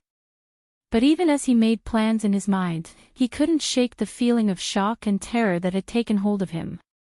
Gleelis surveyed Valen with a stern expression, his eyes probing the other man's intentions. Valen, a tall man with a sharp jawline and piercing blue eyes, held his gaze steady. As Gleelis and Valen stood facing each other, the atmosphere was tense. Valen's posture was rigid, his expression inscrutable, while Gleelis' face was etched with anger, his voice dripping with iciness. "What gives you the right to be here?" Gleelis demanded, his eyes flashing. "You know this is Merman territory." Valen's voice was even, betraying no emotion. "I'm here to investigate the attack, just like you. And we both know who's responsible." As Gleelis saw Valen, a member of the House of Halrid, he felt a wave of contempt and hostility wash over him. He had always harbored a deep-seated hatred for the members of Halrid, and Valen's presence only served to reinforce those feelings. But as he took in the destruction around them and the message scrawled in blood, his anger was momentarily replaced by a sense of fear and urgency. Valen, on the other hand, remained calm and composed. He knew that the members of Gladrath and Halrid had a long-standing feud, but he had put his loyalty to his house aside in the face of a greater threat. He was focused on finding the one responsible for the destruction and stopping them before it was too late. Despite their mutual animosity, Gleelis and Valen acknowledged each other with a nod of their heads, a silent recognition that they both had a common goal. Gleelis' cold tone reflected his discomfort at working with someone from Halrid, but he knew that they couldn't afford to let their differences stand in the way. Meanwhile, Valen spoke with a level-headedness that betrayed no hint of resentment towards Gladrath. Both men knew that their collaboration was necessary if they were to have any chance of catching the Dark Lord, and as they set off together to investigate the source of the destruction, they put their differences aside and focused on the task at hand. The message on the wall was written in blood, a clear sign of the Dark Lord's involvement. Gleelis' eyes darted to the message before returning to Valen. Despite their animosity towards each other, they both knew that they needed to work together if they had any hope of stopping the Dark Lord. "You're right," Gleelis conceded after a moment's pause. "But we need to find out quickly. If his attention is truly on this world, we're all in danger." Valen locked eyes with Gleelis, his intense gaze almost tangible. "I concur. It's unlikely we'll discover anything of value here. Let's convene at the Coral Crown and share all the information we have on him," he stated succinctly. Valen was a man of few words and preferred to cut to the chase. Chapter 899. The Missing Emerald Scepter. Valen's meeting with Gleelis was intense, with both men exchanging information about the Dark Lord. Valen revealed that his family had learned that the Dark Lord was responsible for slaughtering hundreds of soldiers during his war with Ithlan, leaving Gleelis feeling uneasy about the task ahead. After their conversation, Valen made his way back to the Empire of Arctic Hall. Just like the city of Serpent Hall, Arctic Hall was a glistening underwater city that sparkled like a diamond in the depths of the sea. The city was composed of towering spires and elegant domed buildings that rose out of the ocean floor, each one more exquisite than the last. As Valen made his way back to the city, the energy shield surrounding it slowly began to dim, revealing the bustling metropolis within. The streets were alive with the sounds of wraiths, the primary residents of Arctic Hall, as they went about their daily business. The glow of the city's lights cast a warm, inviting glow across the ocean floor, drawing Valen ever closer to his destination. The architecture of Arctic Hall was breathtaking, with each building more impressive than the last. The wraiths who lived there had created a city that was truly awe-inspiring in its beauty and majesty. As Valen passed through the city shield, he was greeted by the sight of wraiths bustling about their daily routines. Some of them floated effortlessly above the ground, their shimmering forms almost ethereal in the glow of the city's lights, while others walked upright on 2 feet, their skin bearing a translucent quality that shone in the light. Despite the impressive surroundings, Valen's thoughts remained on the task ahead. He knew that the Dark Lord posed a grave threat to the peace and prosperity of their world and that they needed to act quickly to prevent any further damage. As he made his way back to the compound of the House of Halrid, Valen's mind was racing, trying to formulate a plan of action that would allow them to apprehend the Dark Lord before it was too late. The grand compound of the House of Halrid was a sprawling estate that spanned a vast expanse of the ocean floor. The compound was built on a series of elevated platforms, connected by a network of walkways and bridges that arced gracefully over the shimmering waters below. Each platform was adorned with elegant towers, grand halls, and intricate gardens that added to the estate's grandeur. As one approached the compound, the first thing that caught the eye was the massive gate that guarded the entrance. The gate was composed of gleaming silver metal and was emblazoned with the sigil of the Halrids, a fierce dragon with wings outstretched, ready to take flight. Beyond the gate lay a grand courtyard, framed by soaring archways and lined with lush gardens. The courtyard was alive with activity, with servants hurrying to and fro, carrying out their duties with swift efficiency. The sound of fountains and waterfalls filled the air, adding to the tranquil atmosphere that pervaded the estate. The manor at the center of the House of Halrid's compound was a grand and imposing structure that stood tall and proud amidst the surrounding gardens and courtyards. It was a magnificent edifice, made of polished white stone and embellished with intricate carvings and delicate filigree work that adorned every surface. The manor's architecture was a blend of different styles, with some elements harkening back to traditional styles of the Sea Realm and others incorporating modern innovations and influences from other cultures. The manor was surrounded by a wide moat, which was filled with crystal-clear water and teeming with colorful fish and aquatic life. A large drawbridge spanned the moat, providing access to the manor's main entrance, which was flanked by 2 towering statues of mythical sea creatures. As Valen and his companions made their way through the gates of the manor, the guards stationed there immediately bowed in respect. Valen turned to Mutrad and spoke firmly, "Mutrad, you have been to the Dark Lord's realm, and we are counting on you to work closely with the Gladraths to come up with a solid plan to capture him. We cannot afford to fail in this mission." While Valen spoke, Mutrad stood silently, nodding his head in agreement but keeping his thoughts to himself. Unlike Valen, Mutrad knew exactly why the Dark Lord was in their world and what was at stake. He understood the gravity of the situation and knew that failing to capture the Dark Lord could mean the end of their world as they knew it. However, Mutrad also knew he could not reveal any of this information to Valen or the others. They might suspect that he was working for the Dark Lord, which could potentially ruin any chances of success. It was a risk that Mutrad was willing to take, knowing that the fate of their world hung in the balance.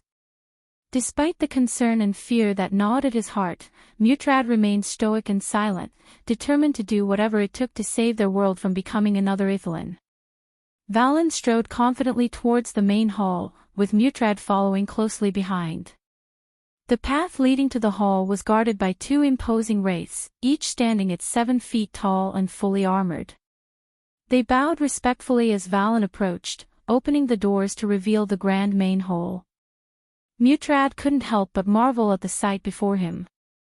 The hall was grandiose, decorated with tapestries, and adorned with chandeliers that illuminated the room with a warm glow. But Mutrad's awe was quickly replaced by shock as he saw the room was filled with the house elders and guards, all with panicked expressions etched on their faces. Valen's presence seemed to bring some relief to their anxiety as they all quickly stood up and bowed respectfully. "My lord," they said in unison, their voices echoing across the grand hall. Valen nodded in acknowledgement and turned to Mutrad. "I sense something is amiss," he said in a low voice, prompting Mutrad to tense up. "Yes, my lord," Mutrad replied hesitantly, his gaze scanning the room for any signs of danger. He couldn't help but feel a knot forming in his stomach. Something was not right, and he couldn't shake the feeling that something dire had happened. Upon Valen's entry into the main hall, the elders rushed towards him with fear etched on their faces. Mutrad's heart sank, sensing that something was terribly wrong. "My lord." One of the gray-haired wraith with pointy ears stuttered, catching Valen's attention. "What happened?" he demanded, sensing the panic in the room. A moment of silence followed, and Mutrad could see the elders looking at each other nervously and sweating. Valen's impatience grew, and he could feel the anger starting to boil within him. The pointy-eared elder finally found the courage to answer. "My lord, the emerald scepter, it's gone," the elder stuttered. Mutrad couldn't believe what he had just heard. He watched as Valen's anger quickly turned to shock, and he darted towards the elder. He grabbed him by the neck, and a powerful aura shot out of him, almost knocking everyone down to the ground. The elder managed to stutter out, "It's gone, my lord," sweat dripping down his forehead. Mutrad watched in horror as Valen's grip tightened around the elder's neck. He knew that the Emerald Scepter was an artifact that the House of Halrid had been protecting for centuries. It was said to possess immense power and was one of the most valuable items in their possession. Finally, Valen let go of the elder, who gasped for air, and turned to face the other elders. "How could this happen?" he demanded, his voice laced with disbelief and anger. The elders looked at each other, their expressions a mix of fear and shame. "We don't know, my lord," one of them finally spoke up. It was there one moment, and the next, it was gone. The atmosphere in the grand hall was thick with tension and disbelief as the news of the Emerald Scepter's disappearance sank in, with everyone standing in stunned silence, their faces etched with shock and disbelief. The Emerald Scepter was not just any artifact, it was one of 3 artifacts that had been forged when the Arctic Hall was created. Each of the 3 houses, the House of Halrid, the House of Gladrath, and the House of Big Mag, had been entrusted with one artifact, making them an integral part of the Arctic Hall. But now, with the Emerald Scepter missing, the House of Halrid's position in the Arctic Hall was in jeopardy. If they were unable to recover the artifact, they could face exile and the wrath of the higher elders of the Arctic Hall. The consequences of their failure were dire, and everyone in the room knew it. The weight of the situation hung heavy in the air as Valen looked around the room, his expression a mix of disbelief and anger. He had always known the importance of the Emerald Scepter, but now the gravity of its loss was sinking in. How could this happen? Valen demanded, his voice laced with frustration and disbelief. No one had an answer. The elders looked at each other nervously, their faces paling at the thought of the repercussions of their failure. Mutrad couldn't help but feel a sense of despair wash over him. They needed to find the artifact and quickly, or the House of Halrid and the Arctic Hall would be in jeopardy. The atmosphere in the Grand Hall was thick with tension and disbelief as the news of the Emerald Scepter's disappearance sank in. The artifact was not only a powerful item that the House of Halrid had been safeguarding for generations, but it was also an integral part of Arctic Hall's existence. Mutrad knew the gravity of the situation as he watched the elders and guards exchange glances of shock and horror. The Emerald Scepter was one of 3 artifacts that were forged when Arctic Hall was created. Each of the 3 ruling houses, House of Halrid, House of Gladrath, and House of Big Mag, was entrusted with one artifact, and together they symbolized the unbreakable bond between the three houses that made up the great underwater city. Losing the Emerald Scepter not only meant losing a valuable and powerful artifact, but it also meant jeopardizing the House of Halrid's place in the Arctic Hall.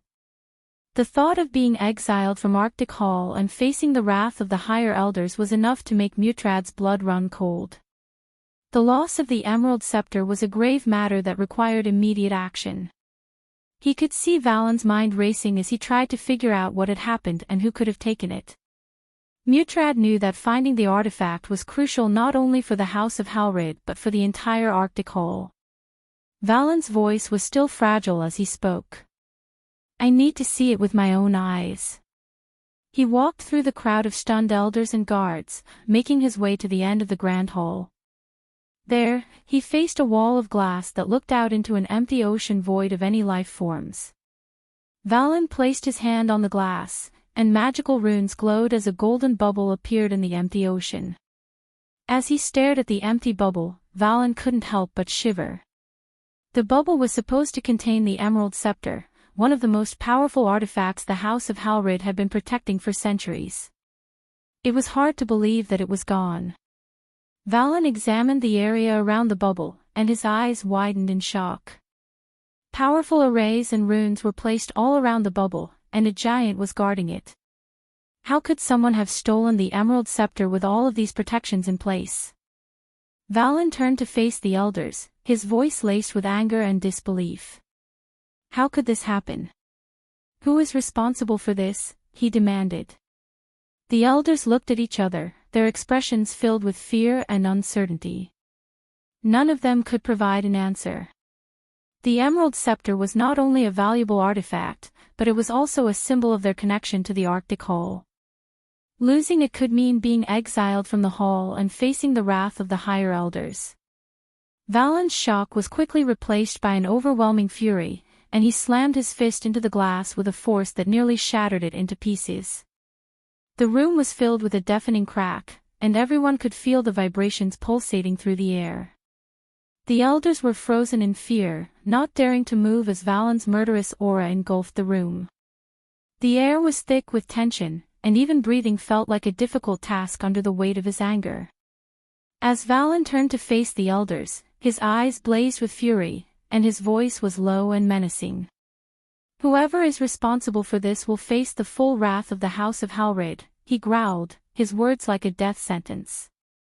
The elders trembled, many of them dropping to their knees as if an invisible mountain had just fallen on their shoulders.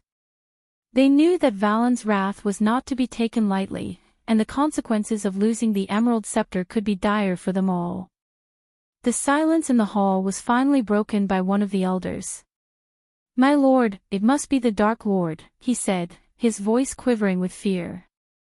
The others nodded in agreement, their faces filled with dread. Before Valen had arrived, they had all come to the conclusion that the Dark Lord was responsible for taking the scepter. After all, he was known for his desire for power and his disregard for the lives of others. But to Mutrad, it didn't add up. He couldn't shake the feeling that this was not the work of the Dark Lord. The Dark Lord was here to find the Spirit Child and had no reason to take their artifact. He had no interest in the power the scepter held. "My lord," Mutrad spoke up, drawing Valen's attention. "With all due respect, I don't think it was the Dark Lord." Mutrad had to speak up and stop the elders and Valen from pursuing the Dark Lord. Mutrad felt a sense of urgency as he watched Valen and the elders jump to the conclusion that the Dark Lord was responsible for the theft of the Emerald Scepter. Despite Valen's order to work with the Gladrath to find the Dark Lord, Mutrad knew that revealing the Dark Lord's true mission could have disastrous consequences. If the entire House of Halrid believed that the Dark Lord was the culprit and pursued him without investigating the actual thief, it would lead to chaos and destruction. Mutrad knew he had to speak up and stop them from making a costly mistake. The other elders looked at Mutrad with surprise and disbelief. "What do you mean?" one of them asked. Without paying heed to the panicking elder, Mutrad held Valen's gaze firmly. "My lord, consider this," he began, his voice low and measured. The Dark Lord left a message in blood, indicating that he's here to search for someone.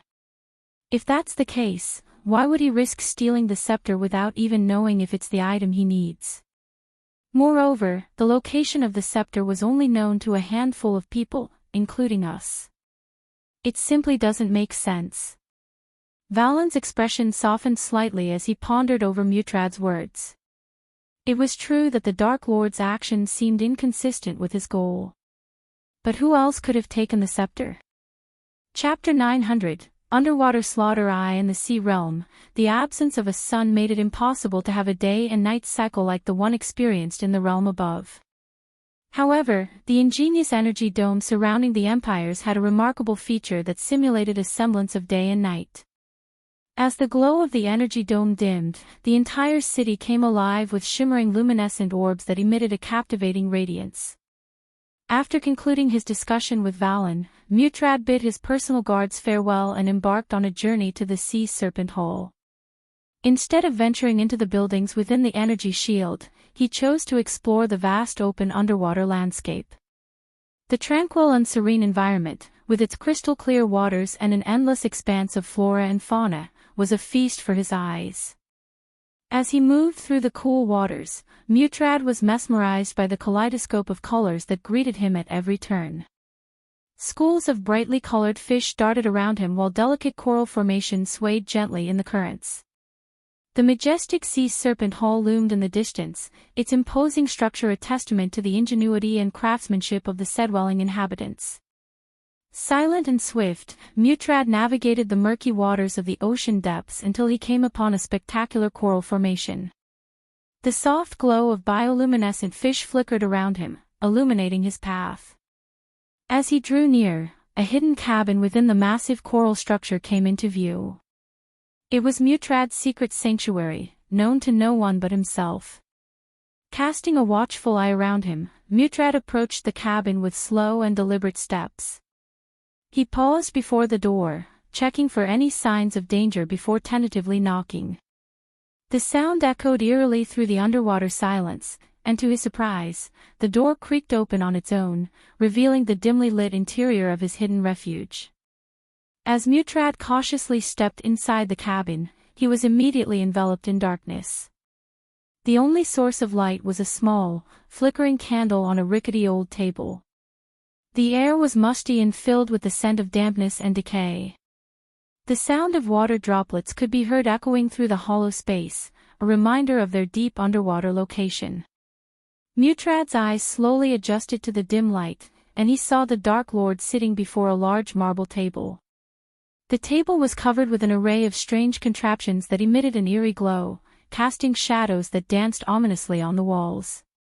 Upon entering the dimly lit cabin, a sudden gust of wind slammed the door shut behind him, sealing him inside with the Dark Lord. The flickering candle cast eerie shadows across the room, illuminating strange contraptions scattered across the marble table before the Dark Lord. Mutrad could feel the cold, thick aura emanating from the Dark Lord, sending shivers down his spine. The Dark Lord's upper body was bare, revealing scars and battle marks etched across his muscular frame. He continued to fiddle with the strange devices, paying no attention to Mutrad's arrival. Slowly and cautiously, Mutrad inched his way closer to the intimidating figure before him. The spider hanging from Mutrad's chain quivered with unease, its 8 legs wriggling in agitation. From the spider, the Dark Lord had seen everything that Mutrad had seen, including Valen's conversation with Gleelis and the theft of the Emerald Scepter. Powerful magic was at play in the theft of the scepter. The Dark Lord's voice was calm yet commanding, filling the silent cabin. Mutrad was taken aback by the Dark Lord's words, wondering how he knew about the use of magic. Suddenly, the quivering spider reminded him that he was always being watched. A sinister chill filled the cabin as the Dark Lord's voice grew colder. The flickering candles intensified, casting a haunting glow across the room as strange, thick darkness enveloped them. Such powerful magic can only be achieved by spilling the blood of a truly powerful being, the Dark Lord's voice echoed menacingly. Mutrad's heart pounded in his chest as he asked, "Do you mean the spirit child?" The Dark Lord simply nodded in response, his eyes fixated on the strange contraptions before him. You may not be the only one who has lost their artifact. Investigate both the Gladrath and Big Mag houses to see if they too have suffered a similar loss. The one who still possesses their artifact likely stole the others, advised the Dark Lord with a sharp gaze. Mutrad stood there, stunned by the Dark Lord's revelation. As he tried to wrap his head around the situation, the Dark Lord flicked his wrists, summoning 2 dark swords from the shadows. They flew through the air before landing on the marble table with a clang. The Dark Lord picked up a sharpening stone and began to brush it expertly against one of the blades, causing crimson-red lightning bolts to dance and crackle along the black surface. Despite the impressive display, Mutrad couldn't shake the feeling that something was off. The cabin was oppressively silent, except for the sharpening stone sound against the blade. The Dark Lord seemed to be waiting for something, and Mutrad's nerves began to prickle with anxiety. Mutrad was taken aback by the Dark Lord's statement. That cannot be possible, Ghost. The artifacts are protected by giants. It is impossible for someone to take them without alerting the Guardians, Mutrad argued, his voice laced with concern. He couldn't bring himself to address the Dark Lord by his title, especially when he was so disturbed by what he had just heard. The Dark Lord remained unperturbed. Yet someone did, he replied calmly. Mutrad could feel his unease growing. The cabin was eerily silent, with only the sound of the Dark Lord sharpening his blade breaking the stillness. He couldn't shake off the feeling that something was amiss. I suspect it's either the House Gladrath or the House Big Mag who took the artifact. You didn't agree to serve me out of loyalty but to save your world. So, it'll give you a chance to find out who took the artifact, Ghost said. Mutrad stood still, his mind racing with the weight of the Dark Lord's words. The silence in the cabin was heavy and suffocating, and Mutrad knew that the Dark Lord was not finished speaking. Whoever took the artifacts has Harry. The Dark Lord's voice dripped with killing intent, sending shivers down Mutrad's spine. If you find them before I do, you will save countless lives. Lives that you have sworn to protect. The Dark Lord's eyes bore into Mutrad's, and he could feel the pressure of the task that had been bestowed upon him. The Dark Lord set down his sharpening stone and began to strap on the various contraptions scattered across the table. Mutrad watched in awe as the Dark Lord first fastened on a black bracer etched with intricate silver markings, the Mark III grappling hook. Next, he slid on a black wrist bracelet, the APD, with a faint sound of needles piercing flesh. Mutrad shuddered at the thought of what it must be doing to the Dark Lord's arm. Finally, the Dark Lord selected a larger wrist bracelet, the Olympus, which resembled a wristwatch with a hole in the center to hold an arch-energy crystal. Mutrad knew better than to ask questions and simply observed in silence as the Dark Lord prepared himself for whatever lay ahead. Mutrad's eyes widened as he watched the Dark Lord prepare for battle. The sound of clanking metal filled the air as the Dark Lord rose from his chair, his dark armor wrapping around him like a second skin. With a swift motion, he sheathed his dark swords on his back, ready for whatever was to come. What's happening? Mutrad couldn't help but ask, his voice trembling with fear. The Dark Lord cracked his neck, a low growl escaping his lips. He didn't answer Mutrad's question, but the sudden presence of several powerful beings in the room made it clear that danger was near. The cabin shook violently as the powerful beings appeared, causing Mutrad to stumble. Panic set in as he realized he couldn't be seen with the Dark Lord. But before he could even voice his concerns, the Dark Lord simply snapped his fingers, and the flickering candle was snuffed out, plunging the room into complete darkness. Mutrad's heart raced with fear as he heard the sounds of the powerful beings drawing closer. How did they find this place? He asked the Dark Lord in a trembling voice. The Dark Lord turned to him with a cold gaze. You should choose your confidants more carefully, Mutrad. Cowards are not to be trusted with important matters, he sneered. As the Dark Lord spoke those words, Mutrad couldn't help but think of Dylan. He was the one trusted to accompany the Dark Lord and guide him through this world, yet the moment the fighting started with Tertiz and his group, Dylan fled from the tavern and disappeared without a trace. Mutrad could feel his heart pounding in his chest as he realized he may have made a grave mistake in placing his trust in Dylan. He was the only other person who knew about the cabin's existence and the Dark Lord's presence there. The realization hit Mutrad like a ton of bricks. Dylan had betrayed him. Mutrad's fists clenched with anger as he thought about the coward who had betrayed him in a time like this. The sense of betrayal cut deep, and Mutrad vowed to teach Dylan a lesson if he had survived the Dark Lord's wrath, although he doubted he would. Mutrad's attempt to stop the Dark Lord was cut short as the cabin suddenly shook violently. Before he could even finish his sentence, a deafening explosion echoed through the room, shattering everything into oblivion. Mutrad felt himself being thrown backward by the force of the blast, his body slamming against the coral walls. The world spun around him as he tried to regain his bearings, his ears ringing from the explosion. Through the smoke and debris, he could see the silhouette of the Dark Lord, standing calmly amidst the chaos. The force of the explosion knocked Mutrad off his feet, sending him tumbling through the water. As the sea water rushed in, Mutrad struggled to maintain consciousness. His vision blurred as he felt the cool embrace of the water surround him. Suddenly, a strong hand gripped his shoulder, pulling him upwards. Mutrad winced as he felt a sharp sting in his shoulder, like a needle piercing his skin. The pain quickly faded, and Mutrad's vision cleared, allowing him to see his surroundings clearly. Mutrad's vision slowly cleared as he found himself floating beside the Dark Lord in the midst of the dark, endless sea.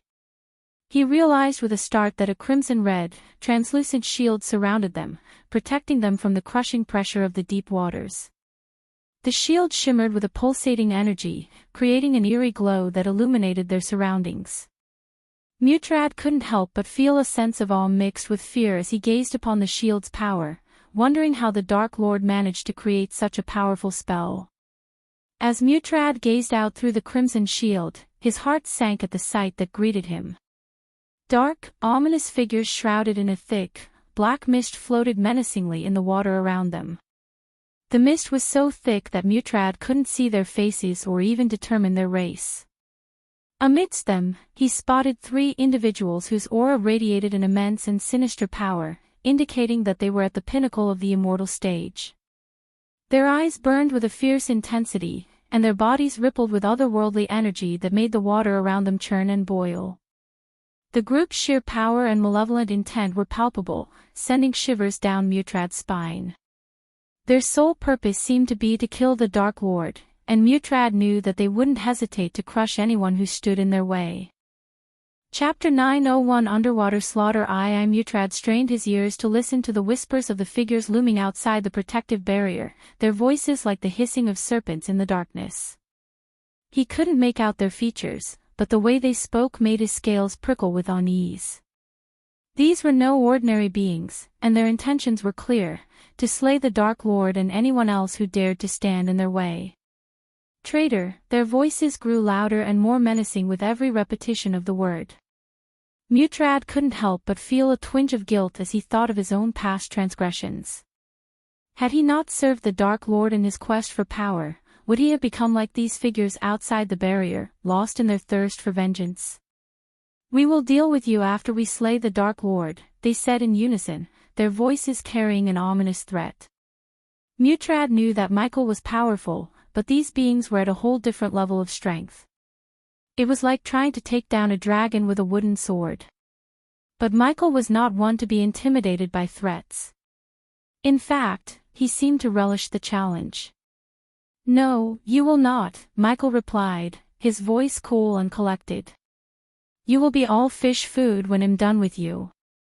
The figures outside the barrier let out a low, mocking chuckle.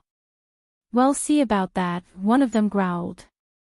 As Michael unsheathed his dark swords, the figures outside the barrier began to move towards them, their movements slow and deliberate in the deep, dark waters.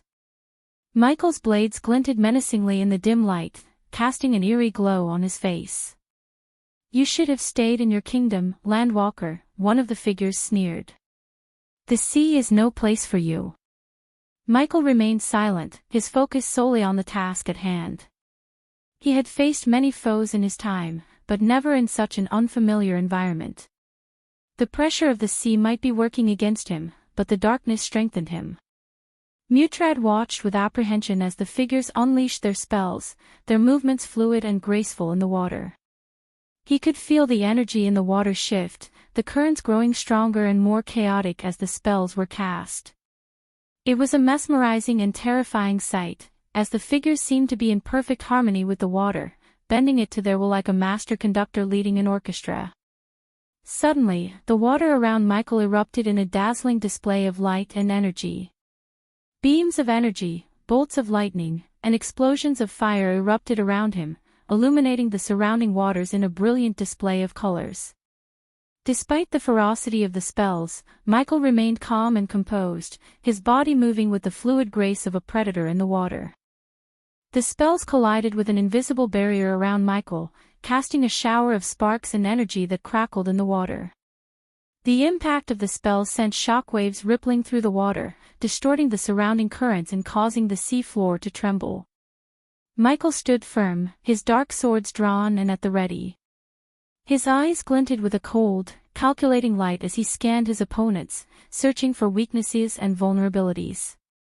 The figures continued to cast spells, their movements growing more frantic as they realized that Michael was not an easy target. The onslaught of spells from the black mist figures was relentless. The responsive shield struggled to hold up against the powerful magical attacks, and Mutrad watched in horror as cracks spiderwebbed across its surface. But just when it seemed like the shield was about to shatter into a million pieces, Michael acted. With a wave of his hand, Michael unleashed the death range, and the world around them was plunged into darkness. Mutrad felt the power in the air shift, and she knew that Michael had just entered the half-celestial stage. In the darkness, Michael's power was amplified, and his enemies were left vulnerable. The cracks in the shield rapidly disappeared as Michael channeled his newfound strength, and the black mist figures were momentarily caught off guard. Mutrad's eyes widened in astonishment as Michael defied the odds and dashed straight through the crimson-red shield without a second thought. Mutrad himself had been born and raised in the sea realm, and his body had adapted to the immense pressure over time. However, even he knew that the deepest parts of the sea realm were impossible to survive without proper preparation. And yet, here was Michael, fearlessly fighting the black mist-covered hostiles on their own turf. Mutrad watched in amazement as the Dark Lord's movements became a blur, his swords flashing through the water with lightning speed. The pressure of the water seemed to have no effect on him as he weaved in and out of his opponent's attacks. As the black mist-covered hostiles cast their spells at Michael, Mutrad watched in awe as the spells took shape in the water. One of them cast a spell that created a whirlpool of bubbles that rushed toward Michael, trying to ensnare him. Another cast a spell that created a stream of water spears that shot toward Michael with deadly precision. Yet another created a massive wave that crashed down toward Michael, threatening to engulf him. But Michael was ready for them. With a swift movement, he unsheathed his dark swords and sliced through the spells with ease. The whirlpool of bubbles dissipated as his swords cut through it. The water spears shattered into harmless droplets as his swords passed through them. And the massive wave split in two as his swords carved a path through it. The spells cast by the hostiles were specifically designed for underwater battles. The bubbles in the whirlpool created a disturbance in the water that made it difficult for Michael to move. The water spears were perfect for piercing through the water and hitting a moving target, while the wave was meant to be an overwhelming force that could crush any opponent. Despite the formidable nature of the spells, Michael was able to cut through them with ease. His dark swords were specially designed to cut through anything, including spell or magic, and he had honed his skills to perfection. When Michael wielded the dark swords, they emitted a menacing glow that illuminated the dark waters. The swords were encased in a fierce aura of crimson-red lightning, crackling and surging around them like miniature bolts of energy. Michael deftly sliced through the spells cast by his opponents while the lightning around the swords intensified, illuminating the area around him with flashes of red light. The water around him seemed to distort and warp in the wake of the sword's movements, as though the energy of the lightning was warping the very fabric of reality. The dark swords themselves appeared almost alive in Michael's hands, writhing and twisting as though they were eager to slice through anything in their path. Their edges were razor-sharp, glinting ominously in the red light of the lightning surrounding them. Michael cut through the spells cast by his opponents with ease, as if he and the dark swords were one, moving in perfect unison to slice through the threatening magic. His opponent's powerful spells had no effect on him as he remained unfazed, confident, and skillfully maneuvering through the underwater battle. The spells cast by Michael's opponents created brilliant flashes of light that illuminated the surrounding waters. Still, they were no match for the all-encompassing darkness that blanketed the ocean depths. In fact, the more the light shone, the more the darkness seemed to grow, as if it were feeding off the energy released by the spells. And as the darkness intensified, so did Michael's power. His body seemed to absorb the darkness like a sponge, and with each passing moment, he became more formidable, more invincible. It was as if the darkness was a part of him, empowering him to effortlessly slice through the spells that threatened him and the dark swords that crackled with crimson-red lightning. After effortlessly cutting through the spells, Michael locked his intense gaze on one of the half-immortals among the group. His eyes began to glow with a fierce intensity, as he summoned a dark energy from within. The energy flowed through his body and concentrated in his eyes, which then emitted two laser-like black beams that shot through the water with incredible speed. The beams were so powerful that they vaporized the surrounding water, creating a momentary cloud of steam, and penetrated the figure through the black mist. The half-immortals screamed in agony as the beams burned through their body, leaving the half-immortal in pure agony. The half-immortal's screams of pain echoed through the water, but it was abruptly silenced as Michael dashed towards him. The black mist surrounding the figure did nothing to slow Michael down as he swung his dark swords with deadly precision. The sword sliced through the water with ease, leaving behind a trail of crackling red lightning. In a split second, Michael's swords made contact with the half-immortal's neck. The blades cut through the water and through the figure's neck like a hot knife through butter, sending his head flying off his shoulders.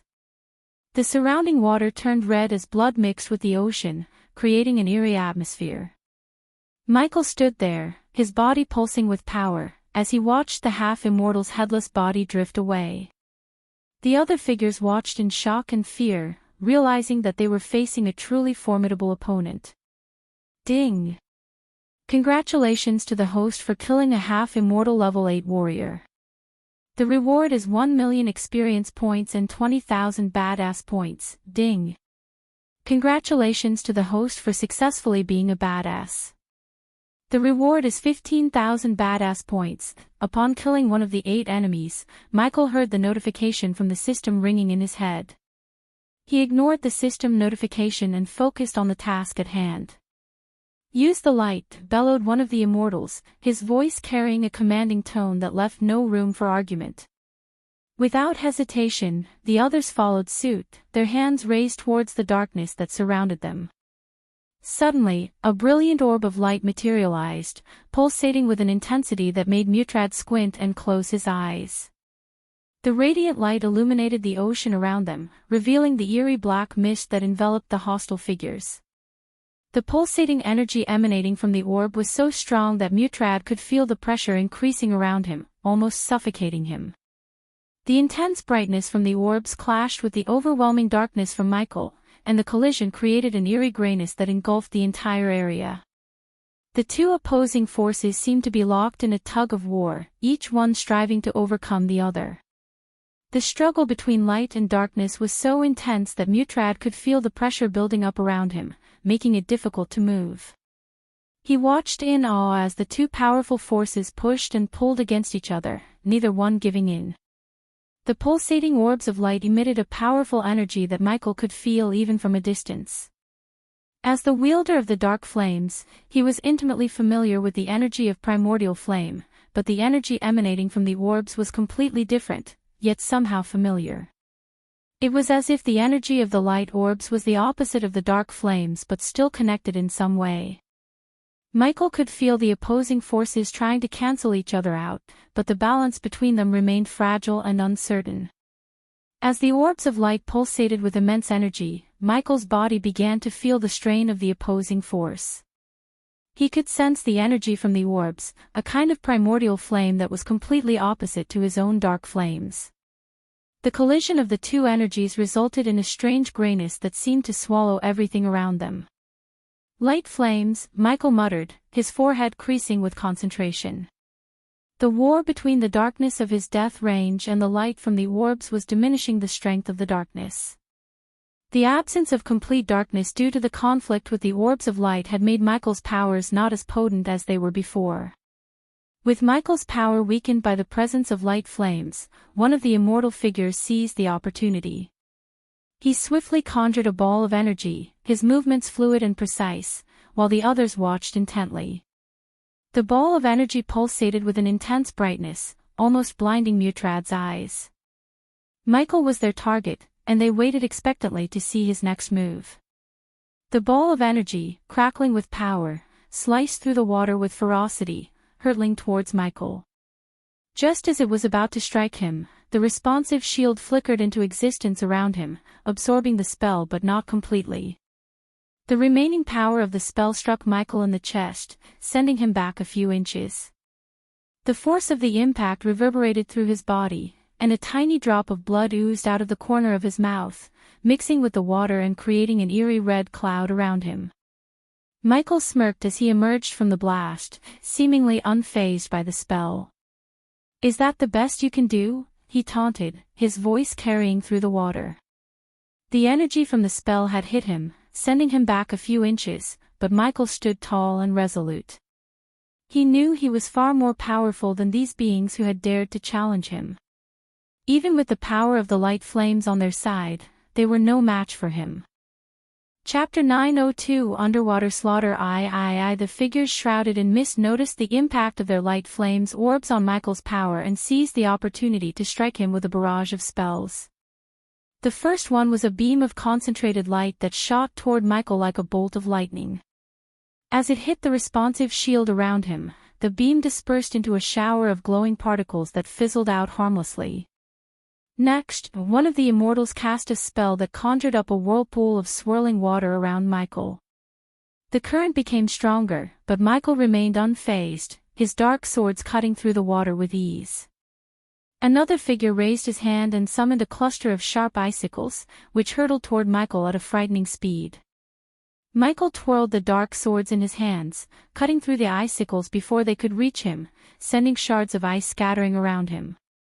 A fourth figure shot a stream of pressurized water toward Michael, hoping to disorient him, but it merely brushed past him without any effect. The rest of them did not cast any spells but summoned glowing swords and dashed at Michael to cut him in pieces. Their movements were swift and fluid, as they effortlessly sliced through the water with their weapons.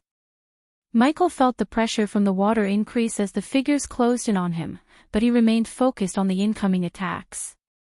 Michael unleashed a flurry of quick and precise sword strikes as the figures approached, effortlessly parrying their glowing swords with his dark blades.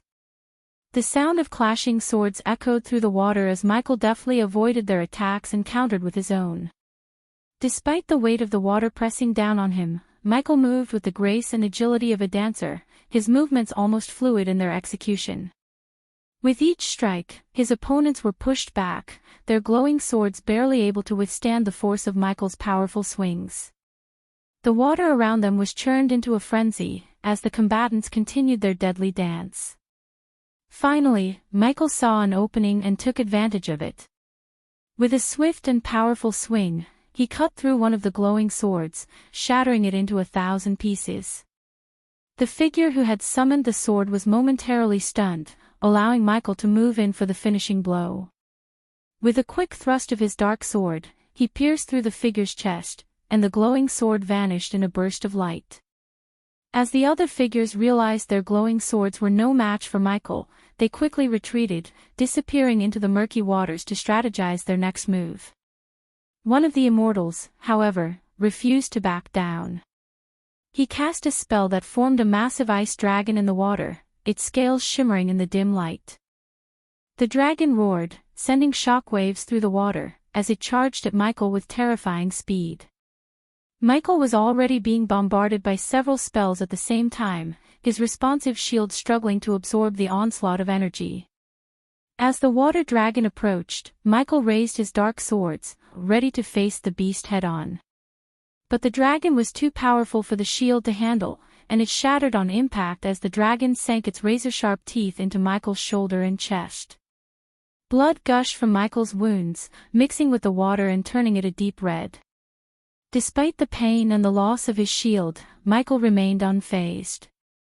He swung his dark swords with precision, cutting through the dragon's scales with ease.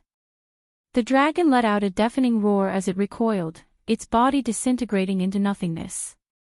The immortal who had cast the ice dragon spell was momentarily stunned by the ease with which Michael dispatched the creature. However, their victory was short-lived as the Dark Lord turned his pitch-black eyes towards the pulsating orbs of light that floated around them in the water. A sense of dread crept over the figures as they realized what was coming. Protect the orbs. The immortals watched in horror as Michael's dark beams shot out of his eyes and shattered the glass caging the light flames orbs within. The orbs exploded in a burst of bright light, momentarily blinding the immortals and illuminating the surrounding water. But as soon as the light faded, the orbs were gone. In a swift motion, Michael moved through the water, his dark beams firing with deadly accuracy to destroy the orbs in the distance. He swung his dark swords with expert precision, slicing through the orbs that floated closer to him. Each orb shattered into 1,000 tiny pieces, its light extinguished forever. The water around them started to turn darker once again. Since Michael was focused on destroying the orbs, some of the spells and sword attacks managed to get him. The black mist-covered figures managed to cut Michael several times, their glowing swords slicing through his flesh with ease. But the APD, the potion and pill dispenser that the Dark Lord wore around his wrist, sprang into action, injecting a potent healing potion into Michael's bloodstream.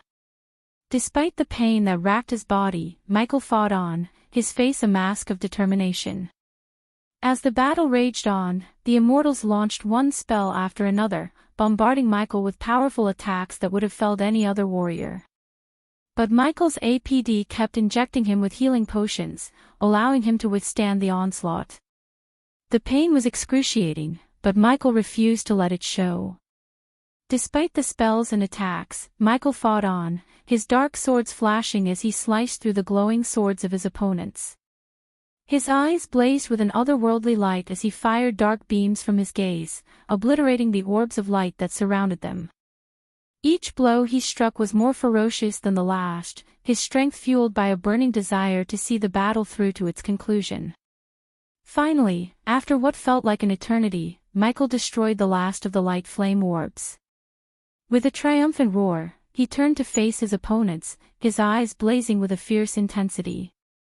Though battered and bloodied, Michael knew the battle was far from over. But with the light flames extinguished, his power once again reached the half-celestial stage. Did you really think these puny light orbs would give you an advantage over me? Michael scoffed, his wounds healing quickly thanks to the APD injecting healing potions into his bloodstream. Cuts and bruises on his body slowly faded away as he stood amidst the darkness that surrounded them. The immortals moved away from Michael, their confidence was shaken by his words and the strength he possessed. But Michael knew the battle could have ended much sooner if they weren't fighting underwater, where the pressure was restricting his movements and limiting his abilities. And those spells you cast? Michael continued, his voice dripping with sarcasm. They may have looked ordinary, but they were all epic-level spells. You really know how to put on a show, don't you?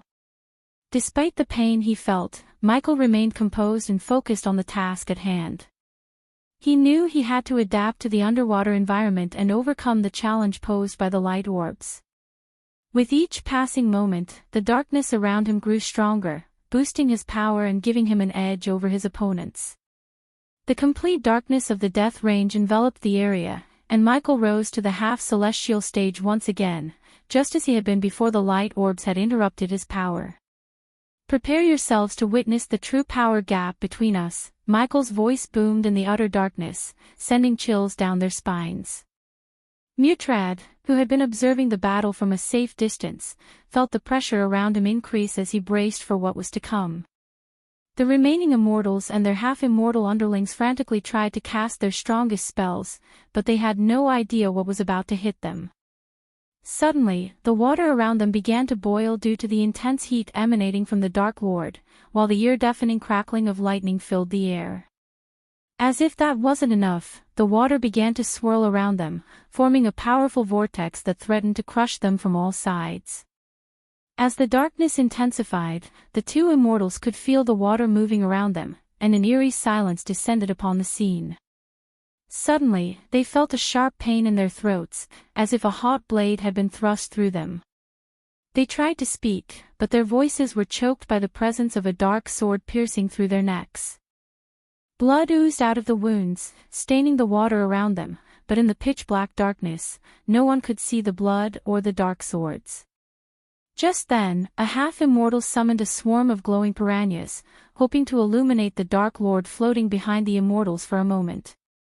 But their hopes were short-lived, as the darkness enveloped the swarm of piranhas like an invisible hand and crushed them into oblivion, leaving the half-immortals stunned and defenseless. When Michael unleashed the ring of fire, the water around them began to heat up, and the half-immortals felt their skin start to melt. Despite being underwater, Michael's ring of fire burned with such intensity that it melted through the half-immortal's skin. The black mist surrounding them was no match for the power of the dark flames. While the half-immortals writhed in agony, the dark beams shot through the water like two bolts of lightning, penetrating their chests. They gasped in pain as they felt a strong surge of water around them. Before they could even begin to defend themselves, they felt a sharp pain in their necks as Michael delivered the final blow. The water around them churned violently as the half-immortals' lifeless bodies sank to the ocean floor.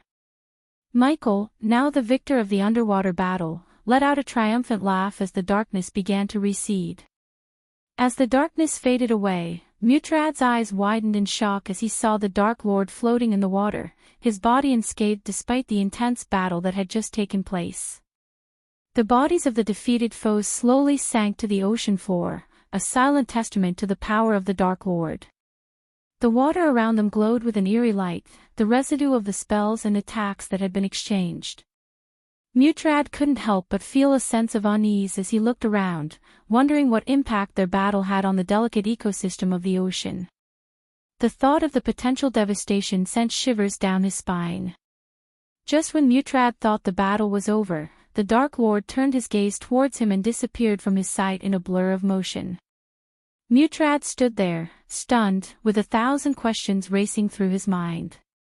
A few moments later, the Dark Lord reappeared at the spot where he had slain the immortals and half-immortals, an earthen struggling and squirming in his hand.